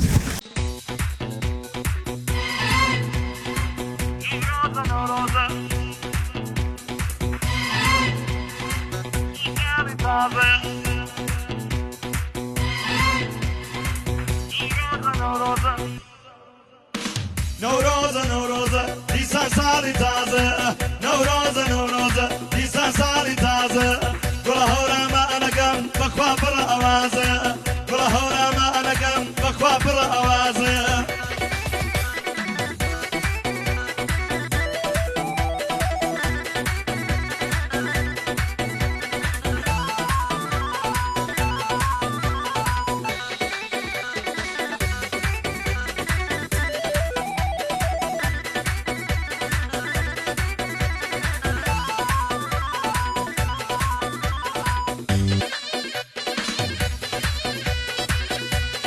بەهار بەزەئیدێ بەهەتی و هەوری بەهار ڕێژنە بارانێ دەڕێژێتە خوار شین دەکا بەرز و پاسار و داوێن هەڵدەدەن تو لە نەمام و لاوێن قەترە ئاوەنگی گەڵای کشت و کاڵ ڕوون ئەبن هەروەکو چاوی قژاڵ.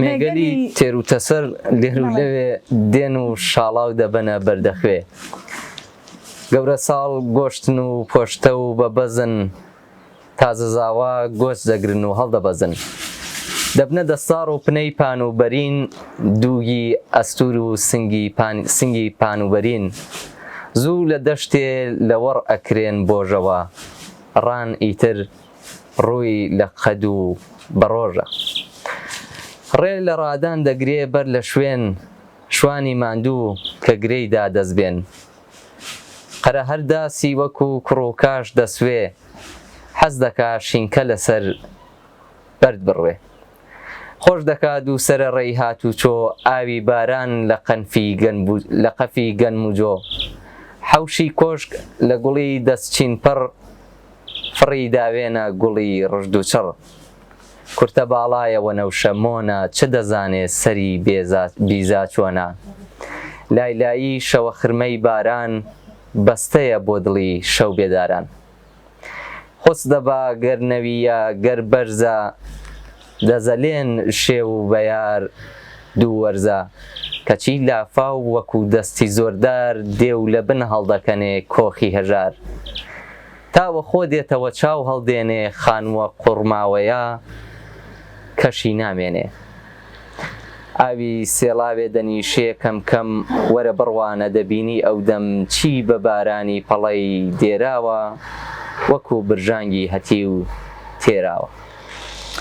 نۆرۆز و بەهار وەک جووتەی خوشکان لە شادی کڕین ئەمساڵ تێشکان بەهار بەنەوشەی لە زستان کڕی کراسی جەژنی بۆ نۆرۆز بڕی بۆچی نەیزانی بەنۆشەی سەرشین بۆ شایی نایە هەردەیکا بەشین ئەم کە پەروەردەی سەرمای زستانە سەرکزۆکەی چاوبەگریانە نۆرۆز نەیدەویست بابان وێران بێ گۆرانی و شایی شین و گریان بێ یان کوا کۆسکەوت و وا بێنەوا بێ شانووی هەڵپەڕکێ کۆڕی شینگا بێ نۆرۆز دەیەویست گوڵی زەرد و سوور شایی هێنەر بێ بۆ نزیک و دوور بەڵێن بێ منیش بۆ جەژنی ئەمساڵ جەلی سەوز و سوور بکڕم بۆ کەژاڵ لەسەر پەرکی گوڵ شۆنم ببارێ بۆی بهۆنمەوە ملەی مرواری بکەم بەبەریە بەرگی ڕەنگا و ڕەنگ بێن بۆ تەماشای لە چین و فەرهەنگ بیڕازێنمەوە وەک بووکی بەهار وێنەی نەدی بێ چاوی ڕۆژگار بچێ بۆ شایی بە شادمانی بە ئاوازی خۆش بڵێ گۆرانی چ گۆرانیەک نەغمەی ئازادی دەنگ بداتەوە دژی بێدادی بەهار لە زستان تۆڵە بستێنێ پەیمانی سەهۆڵ بەستن بشکێنێ کەژاڵ و نۆرۆز بەهاری کاری چەپکێک گوڵی سوور بکەن بە یادگاری نۆرۆز حەز دەکا گوڵ بۆ بەهار بێ کەژاڵ دەیەوێ گەلێ ڕزگار بێ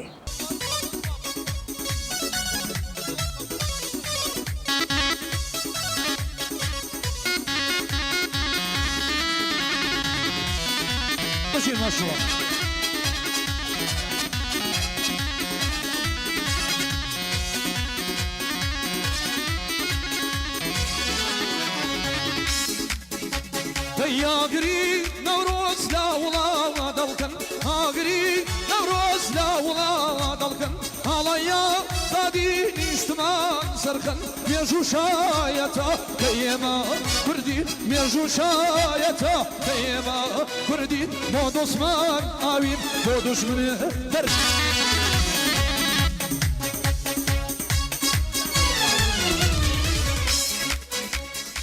لە ئێران دەنگی شۆڕەش دێ دەنگ و نەوای ئازادی یەکسانی دێ لە کوردستان دەنگی نەبەزین و هەستانەوە نوێنگە و چرای خەباتی بێپسانەوە دێ هەمومان بە یەکەوە بەرەو جەژنی پیرۆزی نەورۆز بەرەو بەهار و گوڵ و ئاگر و مەشخەڵان بەرەو نوێبوونەوە و ڕابوون و هەستانەوە هەمووان ڕێدەپێوین بۆ تێکەوە پێچانی کۆشک و خەونی داگیرکەران لەگەڵ چریکە و نەغمەی بولبول لەگەڵ سروەی بای بەهاری لە نێو گۆڤەندی گوڵان لە قەندیل و بێستون و هەڵگورد و ئاراراتەوە تا تەرەغە و گیاڕەنگ و کێلەشین تا ئاربەبا و هەتا زاگرۆس و داڵاهۆ لە داوێنی خۆرنەوازان لەگەڵ خۆرنشینانی ئێوارەدا بە ئاڵای دەستی یان بەختکردوانی ڕێگای ئازادی لەگەڵ ئێوە و لە کۆڕی گەرمی بنەماڵە و دڵەکانی ئێوەدا ئاوێتە و ئاوێزانی یەک دەبین باڵای سوور لەگەڵ قاقای پێکەنینەکانتان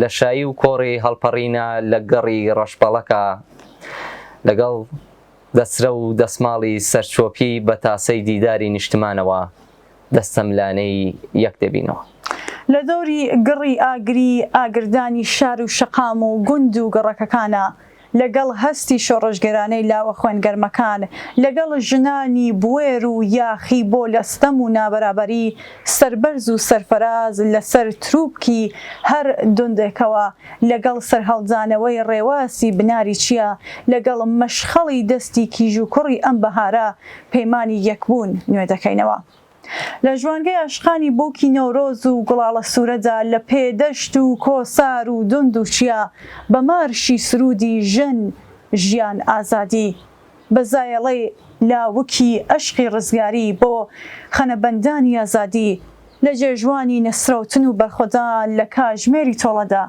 لەگەڵتان و میوانتانی بەهێز و گوڕی شەنگەسوار و جوامێری ئەم دەڤەرە بە غڕور و ئیرادەی شۆڕەسوارانی وێزگەی ئەوینی ڕزگاری پیر و گەنج لەگەڵ پەیمان و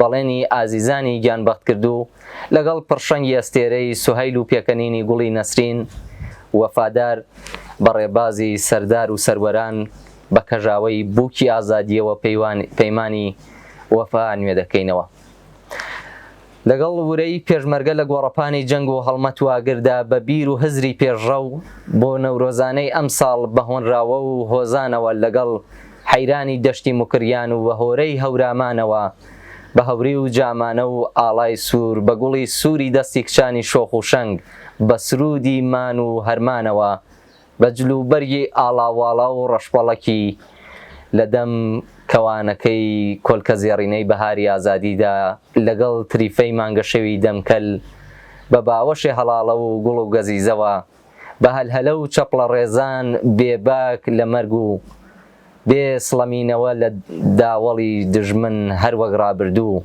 هەمومان پشت و پەنای یەک و بەیەکەوە دەڵێین و دەیڵێنەوە بژی ژن ژیان ئازادی.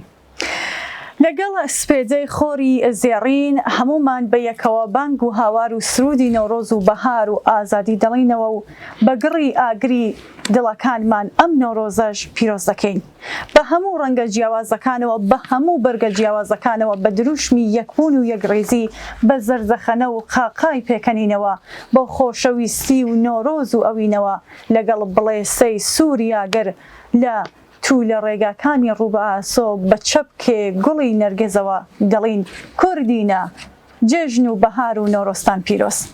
داهاتووتان پڕ لە خەندە و خۆڕاگری دڵتان پڕ لە هیوا و کامەرانی خەڵکینە ژیانتان سەران لێژ لە گۆڤەند و گوڵ و گۆرانی.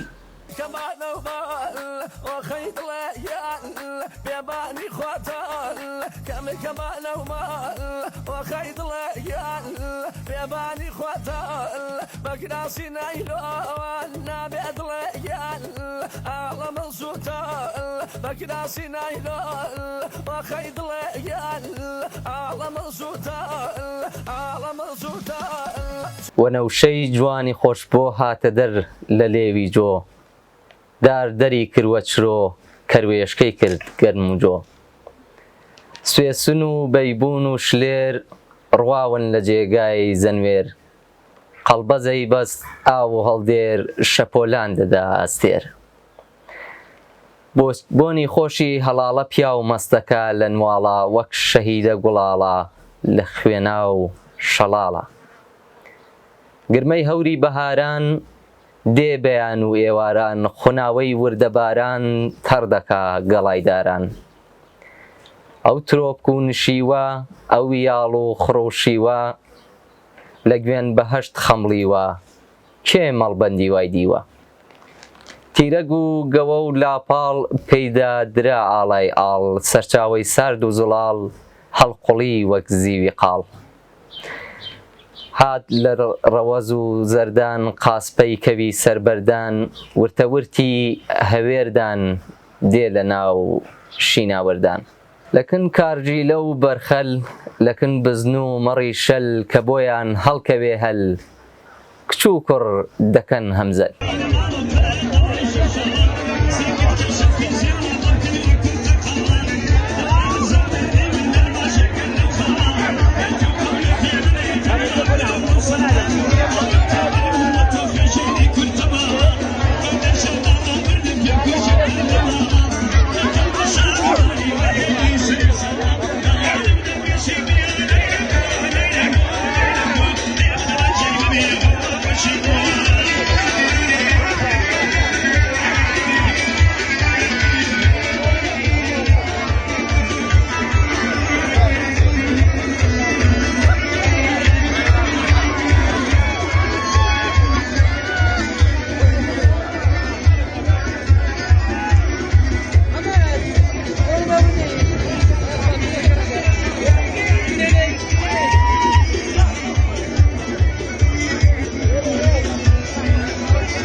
لەگەڵ نوێبوونەوەی سروشت و هاتنی بەهار خەڵکی هەندێک لە وڵاتەکان جێژن دەکەن و بە ئامانجی ڕێڕەسمی تایبەت بە خۆیان دەچنە پێشوازی ساڵی نوێوە. نەتەوەکانی ئێرانیش وەکو وڵاتانی دیکە هاوکات لەگەڵ هاتنی ساڵی نوێ ڕێڕەسمی تایبەت بە خۆیان هەیە کە لە هەزاران ساڵی پێشەوە وەکو نەریتێک تا بامڕۆژ هاتووە. نەورۆز وەکو جێژنێکی کۆن لای هەندێک لە نەتەوەکان پیرۆزە وەکو گەورەترین جێژنی نەتەوەی چاوی لێ دەکەن و دەچنە پێشوازیەوە و شایی دەگەڕن و جلی تازە لەبەر دەکەن و ناوماڵیان خاوێن دەکەنەوە و دەچنە سەردانی کەسوکار و ئەگەر تەنانەت دڵێشانی شەبێت تێدەخۆشن لە ساڵی نوێدا لە بیری بکەن و دەچنە سەیران و هەر لە چەند ڕۆژ پێشهاتنی سەری ساڵ شارەکان و گوندەکان کەشێکی نەورۆزانەی لێدەنیشێت. بڵێ یەکێک لە جوانترین نەریتەکانی هاوپەیوەند بە نەورۆز کڕینی خەڵات بۆ ئەو کەسانەیە کە لای کەسەکان خۆشەویستن و بەم شێوەیە دەری دەبڕن کە لە بیرت بوون و ڕێزت لێ دەگێرن.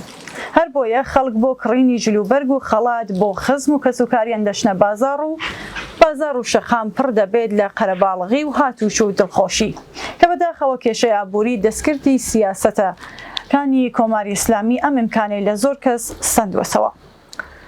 لە ئێران ڕۆژی 15 ڕەشەمە وەکو ڕۆژی چاندنی دار و درەخت ناودێرکراوە و هەر لە 15 ڕۆژ پێش لە نەورۆز و لە ئەو ڕۆژەدا خەڵک تێدەکۆشن بچنە پێشوازی بەهارەوە و هەرەوەش دەبێتە بیانۆیەک بۆ پاراستنی ژینگە و پەرەپێدانی فەرهەنگی ژینگە پارێزی. بەڵێ یەکێک لەو ڕێوەسمە کۆنانەی کە لە نێو فارسەکان و بەگشتی ئێراندا هەیە چنینی سفرەی 7 سینە کە لەسەر ئەو سفرەیەدا 7 شت دادەنێن کە سەرەتای وشەکەیان بە پێتی 3 دەست پێ دەکات و هەر کامیان واتایەکیان هەیە و بەگشتی ڕاکێشانی ئەو سفرەیە واتایەکی کوڵی هەیە. دوایەوە بەپێی نەریت هەموو خزم و کەسوکار دەچنە سەردانی یەکتر و چاوپێکەوتنەکان دەست پێ دەکات و دڵیان لە ڕخۆکینە پاک دەکەنەوە و بە تایبەتیەوەی کە ئەوانەی تەمەنیان کەمترە دەچنە سەردانی باوکو دایک و کەسانی لە خۆیان گەورەتر.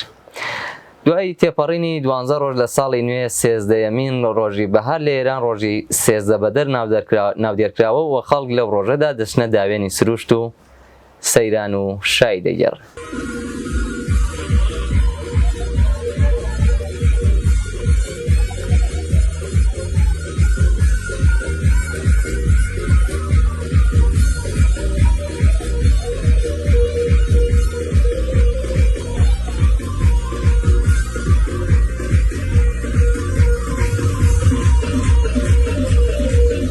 هاتەوە دیسان بەهار و دەشتوکێ و ڕازایەوە خونچە پوشکوت پڕ بەدڵدار و دەوەن ژیایەوە دیمەنی بێستان و باغ سۆزی چریکەی بولبولان ناڵە ناڵی قومری هات جەرگی زەویش بوژایەوە داروچرۆی دەرکرد هەزاران جۆرە گوڵ نەخشایەوە فەرشی سووری ڕۆژی نوێ جارێکی دی ڕاخرایەوە ئاسمان بۆ پێکەنینی ژینی نوێ وەرزی بەهار ڕژنە بارانی بە دیاری بۆ سروشت هێنایەوە خۆزگە کاتێک بای شەماڵ دێنێتە لام بۆنی گوڵان بۆنی خۆشی زولفی یاریشی دەگەڵ هاتبایەوە.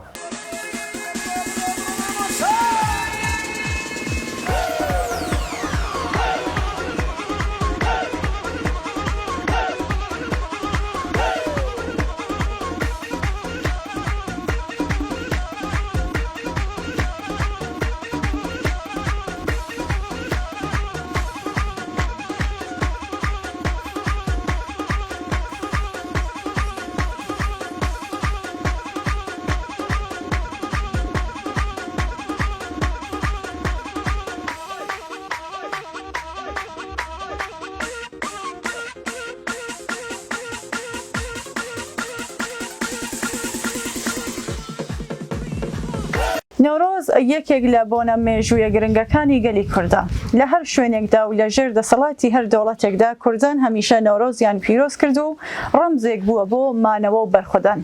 ئەم بۆنە مێژوویە بەردەوام کاردانەوەی لە وێژە فەرهەنگ و سیاسەتی کورددا هەبووە بە تایبەت ئەدیبان و قەڵەم بەدەستان دەما و دەم ئەم بۆنەیان لە دیوانیاندا جۆشاندووەتەوە و ڕازی دڵیان بەرخامە خستووە و لە کارخانەی شعریاندا هەڵبەستگەلی بەرز و باڵایان بۆ ئەم بۆنەیە هۆنیوەتەوە کە لێرەدا مشتێک لە خەرمانی ئەو شاکارانەی بۆ نەورۆز خوێندراونەتەوە دەخینە ڕوو.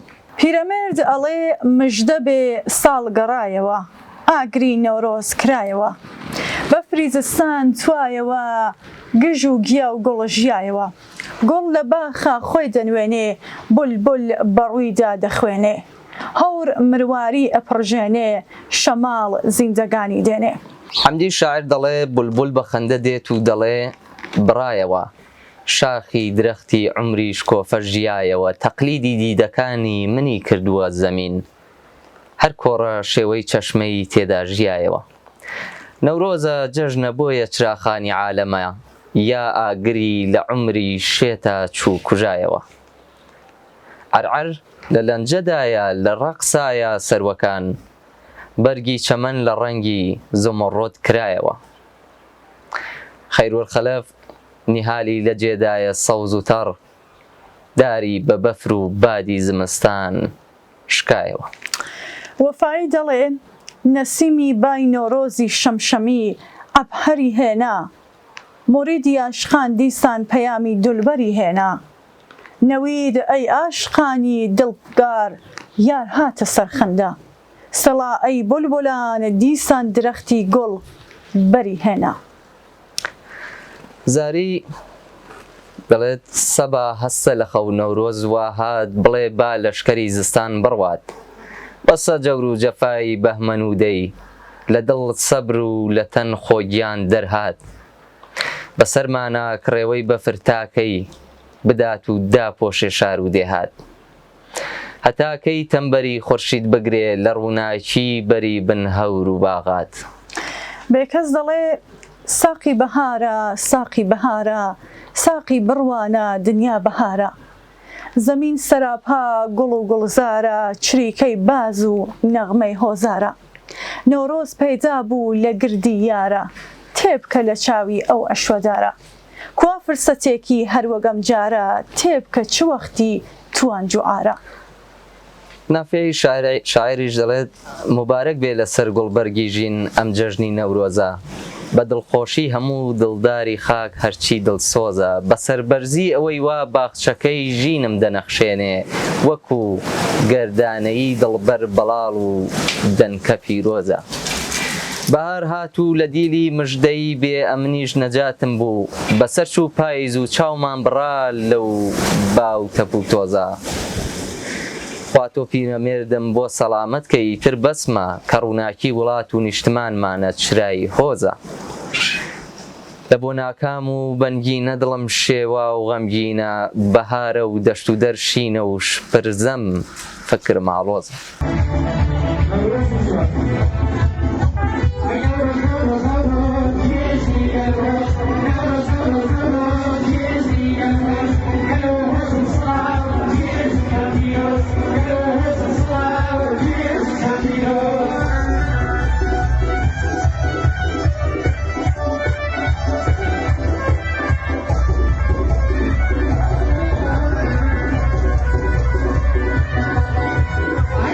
بەهار وەرزێکە لە وەرزەکانی ساڵ بە دوای وەرزی سەرما و سۆڵەی زستان دێت گرمەی هەور و لێزمەبارانی بەخۆر خاکی مەفتەن دەشۆرن و پەستی ڕادەماڵن و گزنگی خۆرەتا و چارای سپی کوێسانەکان لا دەبات و دۆڵەکان بە هاڕەی تاڤگەی ڕووبارەکان بروسکەی هاتنی شادی لێ دەدەن وڵات کراسێکی سەوزی پڕ لە گوڵ و گوڵزار دەپۆشێت و کانیاوەکان دەزێنەوە و چۆڵ و چەم گردانەی شۆنم دەکەنە مل و بۆن و بەرامەی نێرگز و سوسەن و بەیبوون لە باڵای ئاوازی سوێسکە و بەستەی بولبول دەئاڵێن و لەناو باوشی مێرگ و کانی ئاوێتەی هەستی خنکاوی پڕ لە غوربەتی دایکی لاوێکی جوانە مەرگ و جوانێکی بێموراد دەبن و دەبنە هەوێنی شعرێکی غەریب و پڕ لە سۆزی شاعر.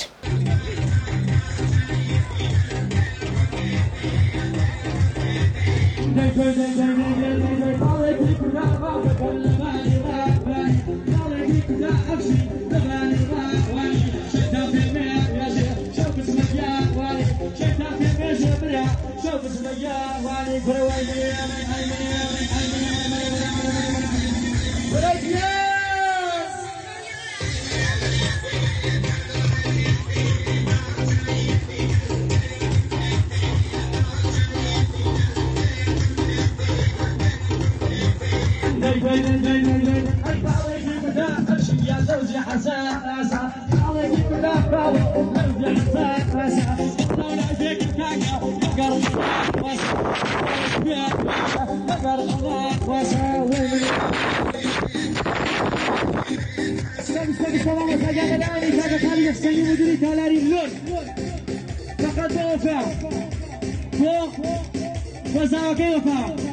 وخشكي وفاء وفاء جيركي شامان وفاء جيركي ولا سانغا ولا سانغا ولا سانغا ولا سانغا نەورۆز، گوڵان، جۆزەردان ناوە کوردیەکانی مانگەکانی بەهارن کە گزارش لە نوێبوونەوە و ڕازاوایی وڵات و پێگەیشتنی بەرهەمی ڕەنجی جوتیاران دەکەن.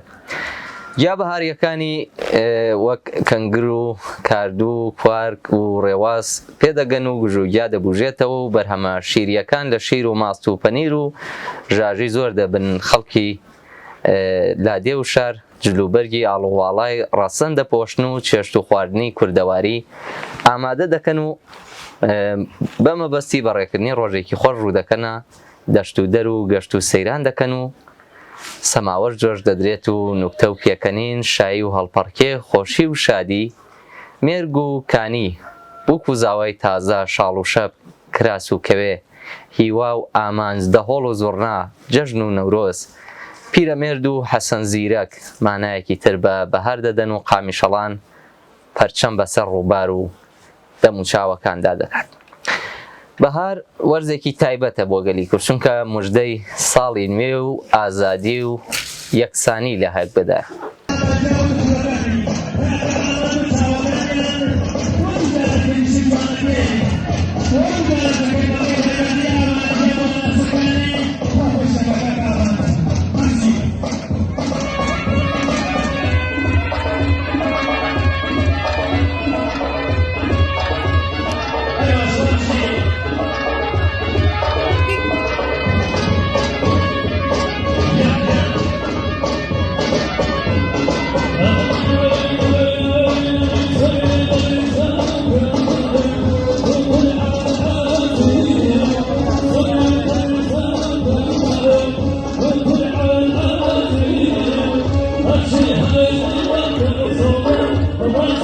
بەهار پەیامێکی گرنگی هەیە بۆ هەمان. پەیامی ئەوەی کە دوای هەر زستانێکی سەخت بەهارێکی گەشت دێت. پەیامی ئەوەی کە ژیان بەردەوامە و هەمیشە دەرفەتی دووبارە هەستانەوە هەیە. پەیامی ئەوەی کە ژیان بە هەموو خۆشی و ناخۆشیەکانەوە جوانە و شایانی ئەوەیە بژین. بەهار فێرمان دەکات کە چۆن بە شکست و ناکامیەکانماندا تێپەڕین و سەر لە نوێ ژیانمان دەست پێ بکەینەوە. هەروەک چۆن سروش لە دوای زستانی سارد و سڕ دەژێتەوە، ئێمەش دەتوانین لە دوای ناخۆشیەکان ژیانمان دەست پێ بکەینەوە و جارێکی تر هەستینەوە. با بەهاری ژیانمان هەمیشە گەشت و پڕ لە خۆشی بێت. با فێر بین لە بەهار و توانای نوێبوونەوەی. با هەمیشە هیوادار بین وەک گوڵەکانی بەهار کە پڕن لە ژیان و جوانی. نۆڕۆزی ڕابردوو تا ئێستا گەلێک هەنگاومانەوە. کۆماری ئیسلامی زۆر زەعیفسر لە پارە. ئێمە زۆر بەهێز بووین و گەلێک سەنگەرمان بەدەستێنەوە. لەوانە حەجابی زۆرم لێ عمری تەواو بووە و تازە ناگەڕێتەوە. بەڵام کافی نییە. دەبێ سەنگەری زۆرتر بەدەستبێنین. بۆ ئەم مەبەستەیش دەبێ خۆمان بەهێز بکەین. نۆڕۆز و مەراسمەکانی نەورۆز ئەوەمان نیشان ئەدات کە ئێمە زۆرین.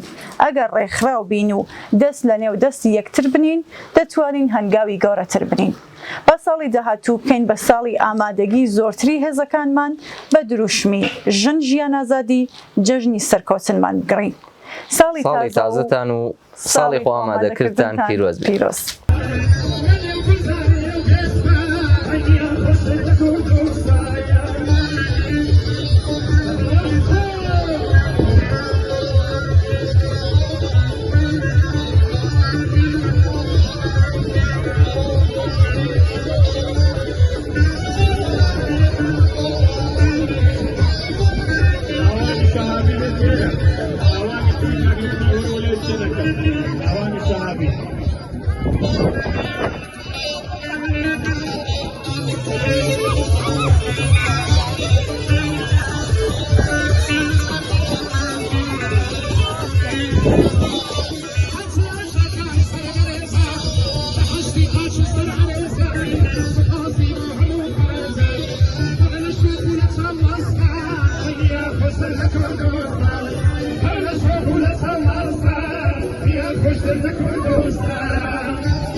عزیزان و بینەرانی خۆشەویست بەم شێوەیە گەیشتنە کۆتایی بەرنامەی ئەمڕۆمان کە تایبەت بوو بە نۆرۆز و ساڵی تازە.